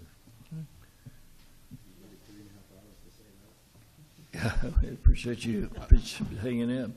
I should know, but I don't. With the new 377 that comes through there, this signage will be, it's being designed, it's being laid out with the new highway entrance or not entrance right there, right? Okay. Yes, sir. Those setbacks were looked at in the process to make sure. Excellent. Okay. I would just like to thank Mr. Junkins.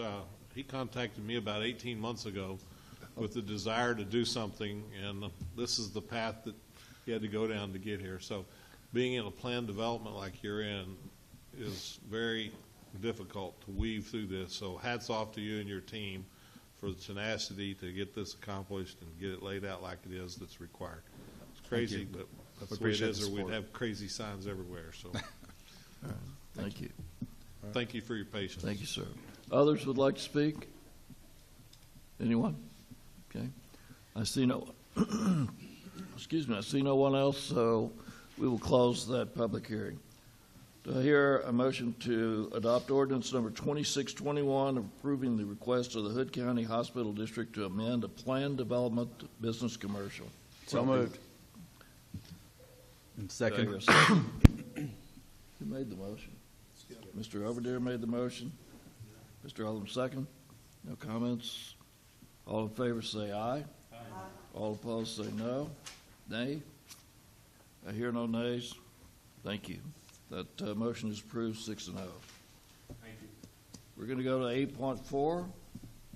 Consider adopting, this too is a public hearing. Consider adopting ordinance number 26-22 approving the request of Paducah Self-Storage for a specific use permit to allow self-service or mini warehouse. Property is located at 1400 Weatherford Highway. Cody? Yes, sir. This is 4.67 acres at 1400 Weatherford Highway. It is platted as Lot 1R1, Block 2 of Granbury North Edition, and the purpose is to develop the rest of the self-service storage area that they already currently have that would surround this property. It is zoned heavy commercial. And the proposed site plan would be 2 additional buildings and the drainage for the overall development. And the conditions, or the considerations for the SUP.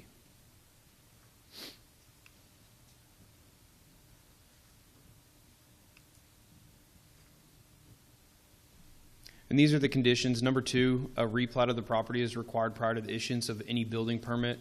It's not a normal condition, but that was something that we discussed with the applicant in order to move forward with the zoning prior to getting the platting and engineering complete. Since this would be it is a replat, or there is a replat on the property previous, they would have to go through a lot of engineering prior to getting the zoning if they did not have to replat, or if they had to replat prior to the zoning. On February 26 of 2026, city staff mailed out 10 public notices to all property owners on the municipal tax roll within 200 feet of the subject property. On February 21st, 2026, notice was also published in the Hood County News as required by state law and the zoning ordinance. As of this writing, 0 letters have been received in favor or against. A sign was also posted in front of the property, and it was also posted on the city's webpage. Staff recommends approval of this SUP as presented. And at the March 9th, 2026 Planning and Zoning Commission recommended approval of the SUP by a 7-0 vote. And the voting options: approve the SUP as presented, approve the SUP with additional conditions, or deny the SUP. That is all I have, sir. Questions for staff? Yes, ma'am. Cody, I've just got one question. Yes, ma'am. The improved, is that concrete or is that caliche? Hold on. Quick question, it has to be paved. Paved. Yes, That's all. That's yes, ma'am. all. It'll all have It to be just said paved. hard surface, and I needed to Yes, define it's going to that. be the improved Thank hard you. surface. Yes, ma'am. Thank you. That's all. Other questions? I'm going to go ahead and open the public hearing. Does anyone want to speak on this? Yes, sir. Just introduce yourself. Tyler Wallach, attorney with Jackson Walker, address 777 Main Street, Fort Worth, Texas. Thank y'all. I know it's been a long night, so we really do appreciate your patience. I'd like to thank staff. I'd like to thank the city manager, city management. They made this process really easy for us. We have an existing business owner in the city and one, Andrew Kangergo, who wants to continue doing business here. We agree with everything that staff has said. We meet all the, I think we meet all the conditions for a specific use permit, and in addition, we are willing to comply with all the conditions that he set out. And so just here to answer any questions that y'all may have. Anyone have any questions? Okay. Thank you for the kind words, and you may have all the time to speak you want. Oh, I'm an attorney. You don't want to do this too much. Keep going. Maybe I shouldn't go there. All right. Thank you. Okay. All right. Okay. Anybody else want to speak? Okay. I'm going to go ahead and close the public hearing. Need to hear we still have a quorum, even though Mr. Corrigan has had to step out for a second. Hear a motion to adopt ordinance number 2622, approving the request of Paducah Self-Storage LLC for a specific use permit to allow service or mini warehouse, property located at 1400 Weatherford Highway. So moved. Mr. Wadley makes a motion. Second. Mr. Allam second. All in favor say aye. Aye. All opposed say nay. That will pass 5-0. Okay. Cody, we're coming to the end here for you. 8.5, consider adopting ordinance number 2623, approving the request of Miranda. And I marked through that. Hannick? Hankis. Okay. I circled everything and I marked right through it. Miranda Hankis for a specific use permit for an animal grooming and light commercial zoning. This property located at 1413 North Plaza Drive. Sir? Yes, sir. This is located at 1413 North Plaza Drive, and it is a storefront in one of the long, skinny buildings that you see right there. And the purpose is to relocate an animal grooming business from 3 storefronts down in the larger building to the left on the screen. The current zoning is light commercial, and this is the proposed floor plan.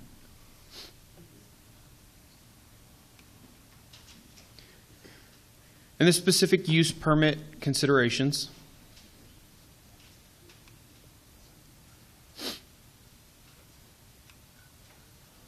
And the conditions of the SUP.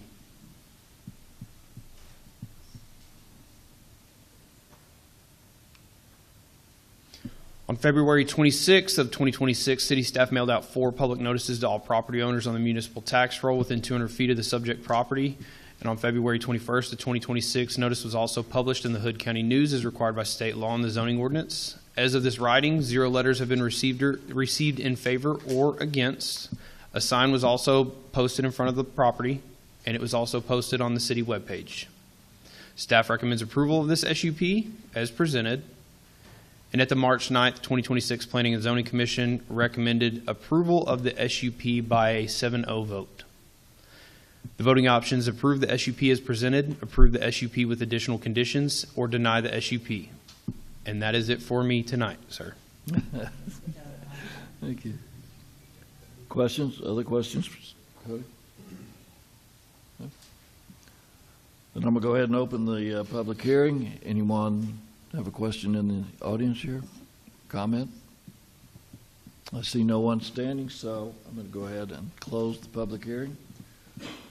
Do I hear a motion to adopt ordinance number 2623, approving the request of Miranda Hankes for a specific use permit for an animal grooming and light commercial zoning. This property is located at 1413 North Plaza Drive. So moved. Ms. Parker makes a motion. Second. Mr. Overdeer seconds. All in favor say aye. Aye. All opposed say nay. I hear no nays. That will pass 6-0. Thank you. Moving on to 8.6, this is a consider awarding the request for proposal 252605 for electric distribution overhead and underground work for the Highway 377 project to Revolution Power LLC overhead and Renegade Group LLC underground in the total construction amount of $1,357,460 within a contingency amount of $340,000 and authorizing the city manager to execute the contracts. Mr. Kaufman?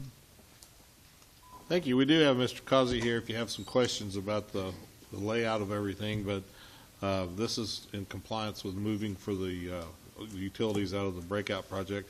This is quite a bit higher than what we anticipated when we began, but as they continue to relocate the natural gas pipelines, it's caused us to have to reconfigure even more and provide some additional engineering. So we did advertise for bids, and scoring committee chose the company that's Revolution Power LLC and Renegade Group to do the underground. So we did do a scoring, and you can see the criteria on your memo of that scoring, but staff would be happy to answer any questions you may have. But this is the project that we need to get completed by October 1st. Kenny, you want to add anything to that? You've been sitting here all night. Mr. Obadiah, in this the one that you had the question on the difference in the labor? No, that was the membranes. Oh, that's right, the membranes, yeah. We had a wide disparity on one of the bids that we've already passed earlier, and the answer was the higher bid really didn't want the work. Yeah. So we said we understood. Okay. Any other comments or questions on this? Okay. Do I have a motion to award the request for proposal 25-2605 for electrical distribution overhead and underground work for the Highway 377 project to Revolution Power LLC overhead and Renegade Group LLC underground, total construction amount of $1,357,460 with an additional contingency amount of $340,000 and authorizing the city manager to execute the contracts. So moved. Mr. Allen makes a motion. Second. Mr. Corrigan has seconded the motion. Any other questions? None, I see. All in favor of awarding the request for proposal number 25-26-05 as stated, say aye. Aye. All opposed, say nay. Okay. That is approved. City manager is authorized to execute the contracts. So, 8.7 says mayor will update the city council on the status of the Hood Central Appraisal District forensic audit. Necessary actions will be taken. I am going to turn to Jeremy in just a second, so I'll warn him. We did meet with the district attorney on the matter of the prior transfer of funds out of the HCAD and the questioning of how these funds got transferred and for what reason. I believe it was a very productive meeting, and I will let Mr. Sorrell keep us legal and say whatever words he can and can't say. So after our meeting with the district attorney, they have an investigator who's been reviewing all of the documents for the past 7 weeks, and they are very close to potentially taking this case to a grand jury. And, yeah. So we have more work to do, or do. So we'll move to 8.8 unless anyone has questions, comments. Okay. Discuss and consider a lease agreement between Granbury Hood County Emergency Medical Service, Inc., a Texas nonprofit corporation, also known as Texas EMS, and the City of Granbury to lease a building to create Station Number 4 in the Commerce Center of Granbury on Ruth Smith Drive. Thank you, Mayor. Y'all may recall this opportunity to partner with Texas EMS on a building to be built in the Commerce Center on Ruth Smith Drive, and that would be a fire station with an ambulance facility as well, a joint venture effort. Mr. Durant donated the land for this project. The funding to build this structure is from the ARPA funds out of the COVID era of funding available, and so as you know, the EMS has been working on some other locations doing the same thing. This is the last one that they plan on doing that would impact us, and this agreement was the terms of it were developed in a joint meeting with your representative, Dr. Wadley, sitting on the panel, and of course Texas EMS and myself working through the terms and conditions. Basically, we would need to invest about $300,000 as a max, is what I'm setting as a max in this proposal for you today to consider. But that would cover the fire suppression system installation, the water taps and street repairs associated with the installation of the water mains, all permitting fees and inspection fees associated with the constructions, all impact fees and any required street lights, all street light installations if required. And what's really not spelled out in here is the engineering review that goes to those water taps and sewer lines. It would be covered in that as well. And then the platting fees would be covered as well. I did not put that in the lease, but that was certainly discussed. We would need to do, and I've got about $25,000 budgeted in that $300,000 to buy the FF&E that our fire department would need to utilize the interior space. We are going to be consuming 3 of the 4 bays for firefighting apparatus, and the EMS will have an office in there. They are going to provide the maintenance on the facility. The very last page of the draft agreement is a checkbox list that we put together and have agreed to. Both our city attorney and their attorney has agreed to this agreement, and you know, if we damage something, we fix it. The overhead doors will be our responsibility because we're going to be operating them and driving in and out, and likely will damage at some point in time. But everything else is their responsibility to repair and maintain. We will clean our own office areas. There's shared space areas that we'll share with that. But ongoing, our cost to rent this facility will be paying basically 60% of the electric bill and the utility bills. And they're going to send those documents to the finance department monthly, and then we will write a check to them promptly. So that's pretty simple. It's a great asset for us to be able to create station number 4 on the, I guess, the northwest side of town. It will serve Abe's Landing and all the new homes being built on Loop 567 and any commercial activity that's going on out there as well. So it'd be good to get that presence in that part of town, and that also will be included after it's completed into our ISO rating, which will just further beef that system up.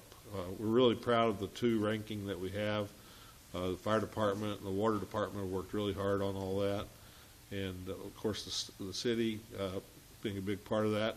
And I can't help but mention Tough Enough to Care providing station number 3 at no charge to the city whatsoever. So it's a great opportunity for us to have another fire department building and serve the northwestern part of town.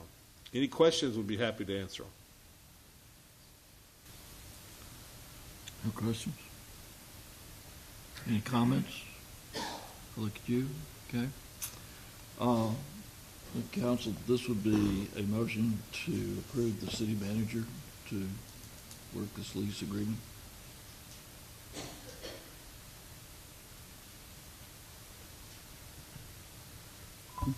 So moved. Is that it? Second. That is, okay. We have a second. So we will be approving a lease. We will be approving the authority of the city manager to negotiate this lease agreement between Granbury, or to finalize the lease agreement between Granbury Hood County Emergency Medical Service Inc., a Texas nonprofit corp, Texas EMS, and the city of Granbury to lease this building to create station number 4 in the Commerce Center of Granbury on Ruth Smith Drive. All in favor say aye. Aye. All opposed say nay. I would like for you to add the word to fund it with up to $300,000. And to fund it not to exceed $300,000. Yeah. That way I'm authorized. All right. Everybody. You amend your motion to include that language? So moved. Okay. Second. Second. Okay, all in favor say aye. Aye. All opposed say nay. So the amended motion has passed 6-0. Thank you both for keeping me straight here. All right. Nothing else on this? We have citizens' comments on matters not on the agenda. Ms. Walker?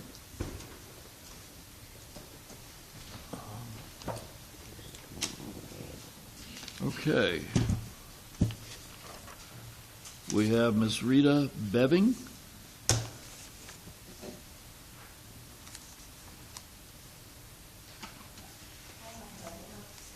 Give it to her.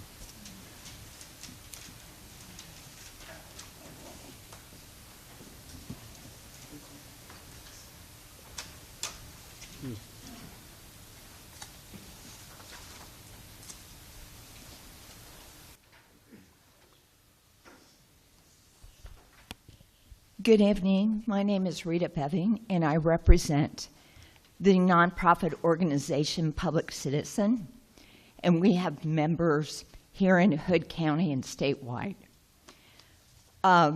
You should be receiving one of these documents that I handed to your city secretary. And I want you to pay attention to the yellow highlighted areas. Ryan Hughes of Sailfish posted on social media lately that he is getting water and effluent from the city of Granbury. I want to call your attention to this article from Data Center Dynamics, dated 1 year ago, January of 2025. In this article, he states that he has 17 projects planned across the country. So in this particular article, you will see that he mentions a number of cities on the last page. Dallas, which he really meant Granbury, Atlanta, which is truly social circle, Georgia, Austin, which is San Marcos and New Braunfels, Charlotte, and Council Bluffs. Well, having been to a number of commissioners' meetings, I took it upon myself in February to call every single city listed in this article. I called Council Bluffs and talked to the city manager. He hasn't talked to Sailfish in 3 years. I called Social Circle, Georgia, which he still has listed 2 projects on Baxtel. He has no projects in Social Circle. I then called the Texas cities. I called New Braunfels. I called San Marcos. I called Judge Becerra in Hays County. I called Caldwell County. He has no projects in any of those counties. And at the time this article was written, he had no projects. What I want to say to this council is, you need to check the viability of Sailfish. And if you go to their website, it looks like one giant business card. No information about the company, his projects, nothing. I find this very suspect, and I think the city council should take a second look at this company that's asking you for water. Thank you. Could I ask you a question right quick? Sure. Does this article say that they're buying water from the city? This article didn't. Okay. Where Mr. Hughes posted that was in social media. Okay. And it's quite an extensive posting. Well, to our knowledge, he hadn't contracted with the city to do anything. And he's about, 15 miles from the city. So I don't see him being able to pipe water from anywhere from here to there. But well, I suggest you go to the Protect the Paluxy site. The what is it? Protect the Paluxy Facebook page. All right. And see what he's posted there. All right. Because he was bragging about it. Okay. Thank you. Thank you. I can tell my friends in the back that that's not a fact, so we're not selling water to Mr. Sailfish. Ms. Tina Brown?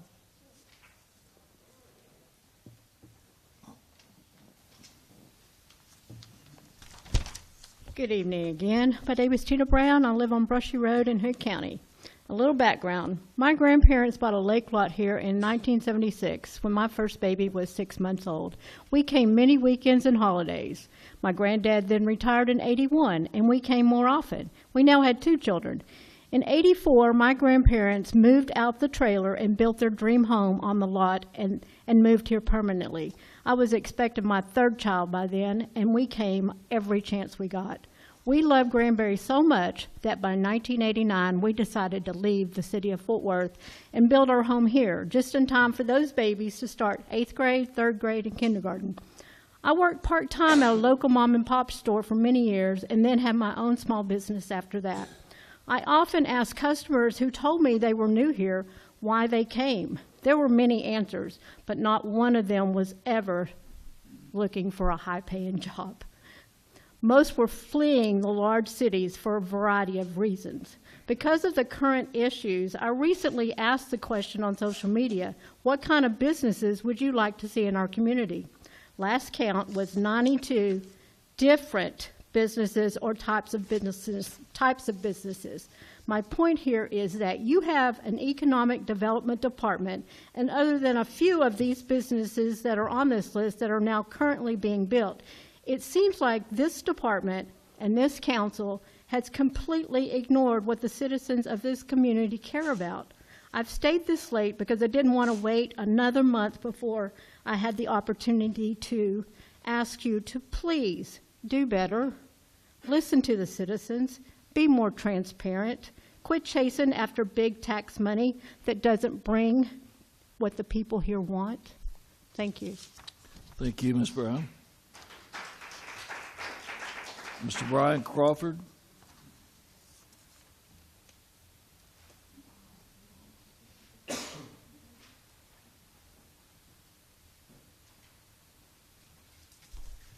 Good evening.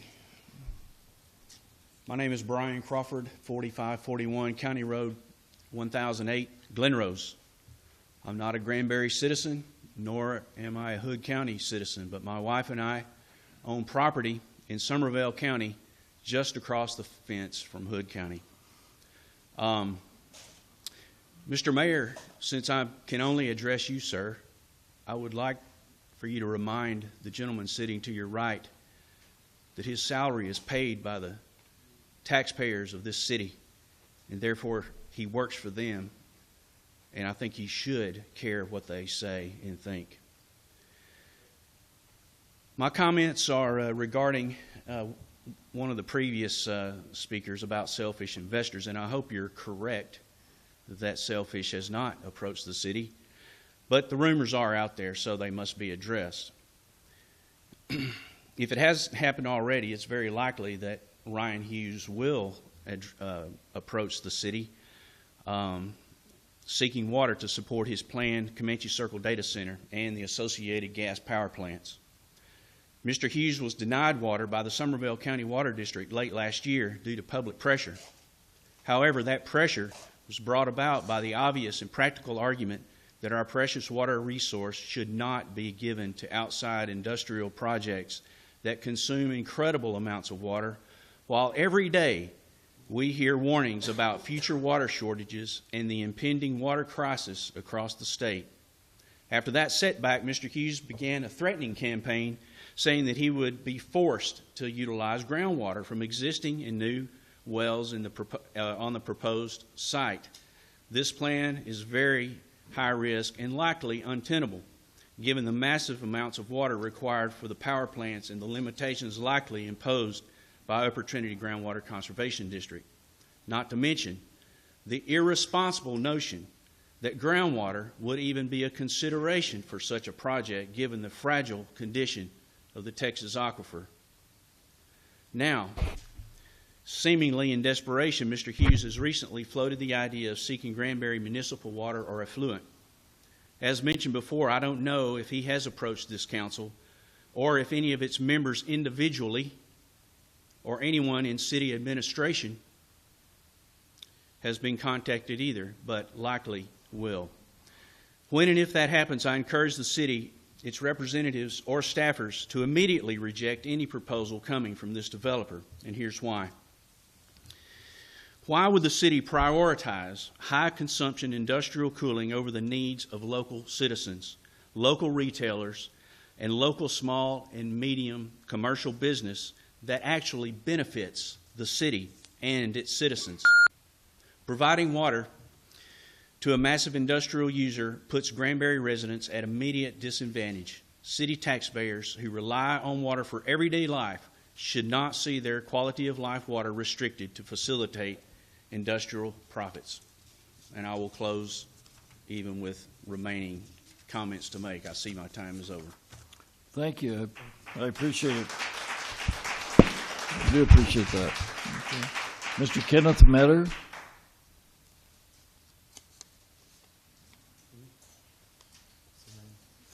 Kenneth Metter. MEA.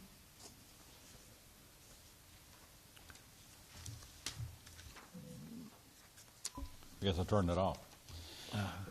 Mr. Mayor, Council, when I was watching earlier, I had not signed up to speak on 6.2, but in seeing the map that was posted, it looks like a significant size property. Everything being discussed, it was 2,000 to 2,100 acres. When you look up 2801 West Highway 377, that property belongs to the city of Granbury. It's 30.907 acres. Excuse me, 901 acres. The conveyance was in 9/1 of 2010. It was conveyed to the city from BOA Sorte Limited Partnership at all. So I'm trying to figure out why the city of Granbury would have that information to identify 2,100 acres that belongs to someone else. that's trying to get zoning changes done. If they're using that address, it should be the city of Granbury's property. And the city of Granbury would not be trying to zone their property saying it was 2,100 acres. Granbury Ready Land Partners property that was annexed in January did not have that address. It had a whole lot of different legal descriptions of property without a specific address, and then it came up that it was 2801 West Highway 377. So I don't know where this mix-up is, but if we're talking about filing an ordinance, we need to make sure that property is properly identified. When it comes to further going into large industrial projects, in the Texas Tax Code 23.46, there's something that maybe some of these people who are trying to do large industrial projects don't know about. On the Knox Ranch property, that's currently under ag exemption for running cattle by someone that's leasing the property. And I wonder if these people understand that if they have this rezoned to large industrial, then when they take possession of the land, they're going to have to pay rollback taxes for the last 5 years. And then when it comes to the abatements, you are required to that the agreement must serve a public purpose and include adequate performance guarantees. Agreements with developers who have no completed projects, no confirmed tenants, and no demonstrated financing do not meet the public purpose standard under Local Government Code 381.01. Thank you very much. Thank you, sir. Ms. Meredith Bennett. Ms. Meredith Bennett. Okay. Mr. Mac Bennett.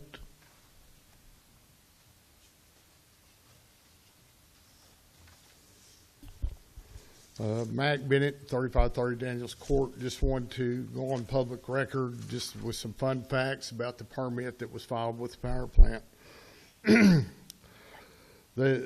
What they put in their permit, and I'm going to talk about some water usage and stuff like that, that they would use 150,000 gallons of water, which don't sound like much until you put the pencil to it.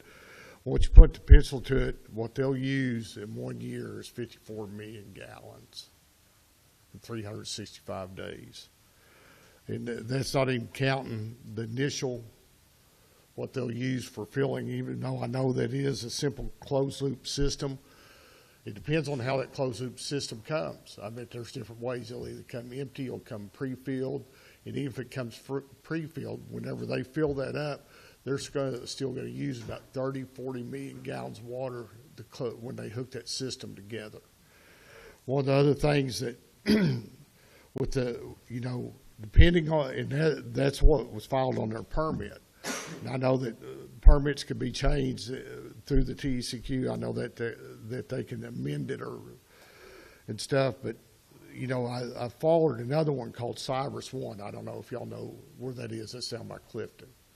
They filed a similar permit. Their plant is actually 300 megawatts, and they use over 250,000 gallons a day. They have a closed loop system, a simple system. Same thing, but that's what they use. So they're up to nearly 91 million gallons of water a year, and that's down by Clifton. So, one of the things that this power plant, if they don't get the water from you guys, that means that they have to go to the Upper Trinity. And people need to realize that they can, and I attend the Upper Trinity meetings and stuff, they need to realize that you can test any well that's drilled into the Trinity. And when you can test that well, that process is anywhere from 18 to 30 months before it's heard in a state level. So, and that's any size of well. That means that if it's a well for landscaping, say they get the water for you guys, they still want to drill a well, they still have to follow a permit with the Upper Trinity because they have control over that. So, there's a form they can get, and I've posted on Facebook and stuff. I mean, people can ask me. I've got some with me. But, I just think that, the water's a big deal. I know right now I'm having to use water out of a trough because my ponds are dry right now. So it's, if it's a big consumption deal, it's going to affect us all, even the citizens of Granbury. Thank you. Thank you, sir. Mr. Jim Bell? I don't see him. Mr. Dave Eagle? I don't see him. Mr. John Highsmith? Don't see him. Mr. Herbold? I do see. Mr. Jacob Herbold?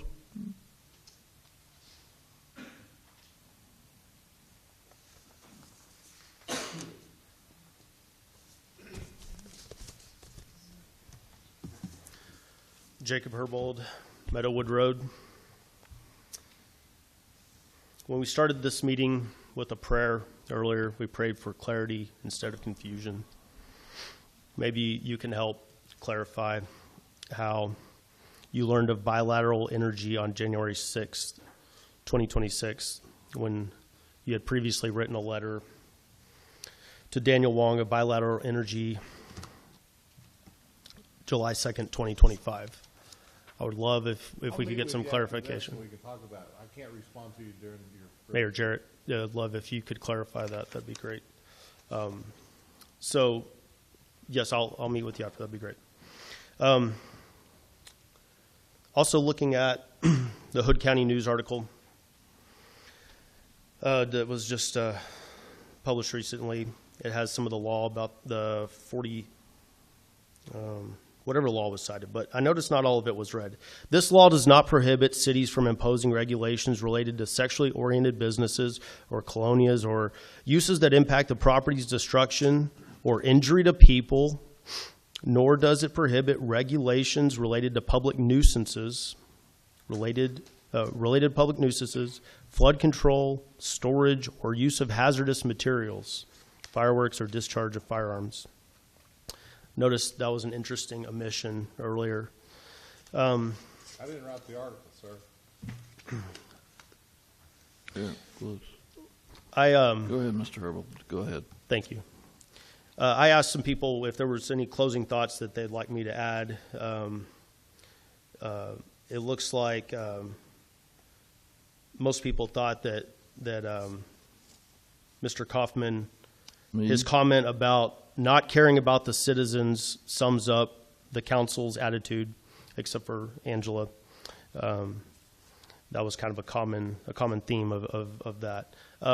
Last thing, I was going to maybe use this time to speak to maybe ask for resignations, but instead I say we build a statue of each one of you, maybe on the square or perhaps on top of one of these data centers.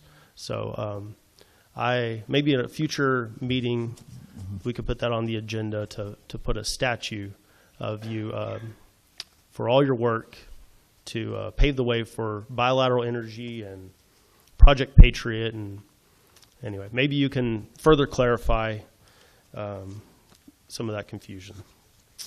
Thank you. Thank you. Donna Kelleher. Is Donna still here? No. Nanette Samuelson? No. Julio De Palma? Did I miss anyone? No. That's all. Ms. Walker, still awake? No more? Okay. All right. That is the number 9. Citizen comments on matters not on the agenda. Do we have an executive session? Yes, sir. We do? All right. Okay. I now declare that the Granbury City Council is convened into open session. All members are present. City Council will go into closed session pursuant to provisions of Texas Government Code in accordance with the authority contained in the following sections. 551071, consultation with attorney pending or contemplated litigation. 551072, deliberation regarding real property. And 551087, deliberation regarding economic development negotiations. We are now in executive session.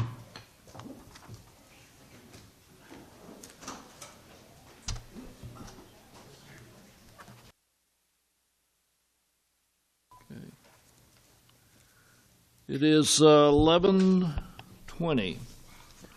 So I now declare that the Granbury City Council reconvenes into open session. There was no action taken in closed session, and all council members, with the exception of Councilmember Angela Parker, are present. Is there any other business? Mayor, Mr. Wadley. I'd like to make a motion to build the Loop 567 water treatment plant at the location recommended by the engineer. Second. Any discussion? All in favor say aye. Aye. All opposed say nay. I hear no nays. Motion passes 6-0. Any other? Yes, sir. Mr. Wadley. I'd like to make a motion to authorize the city manager to engage legal counsel regarding case C2026159. I hear a second. Second. Second by Mr. Ullum. Discussion? No discussion. All in favor say aye. Aye. All opposed say nay. I hear no nays. That will pass 6-0. 5-0. 5-0. Wow. Somebody's awake out there. Yeah. Any other business? No, sir. Okay. Well, there being no further business, I announce this meeting adjourned.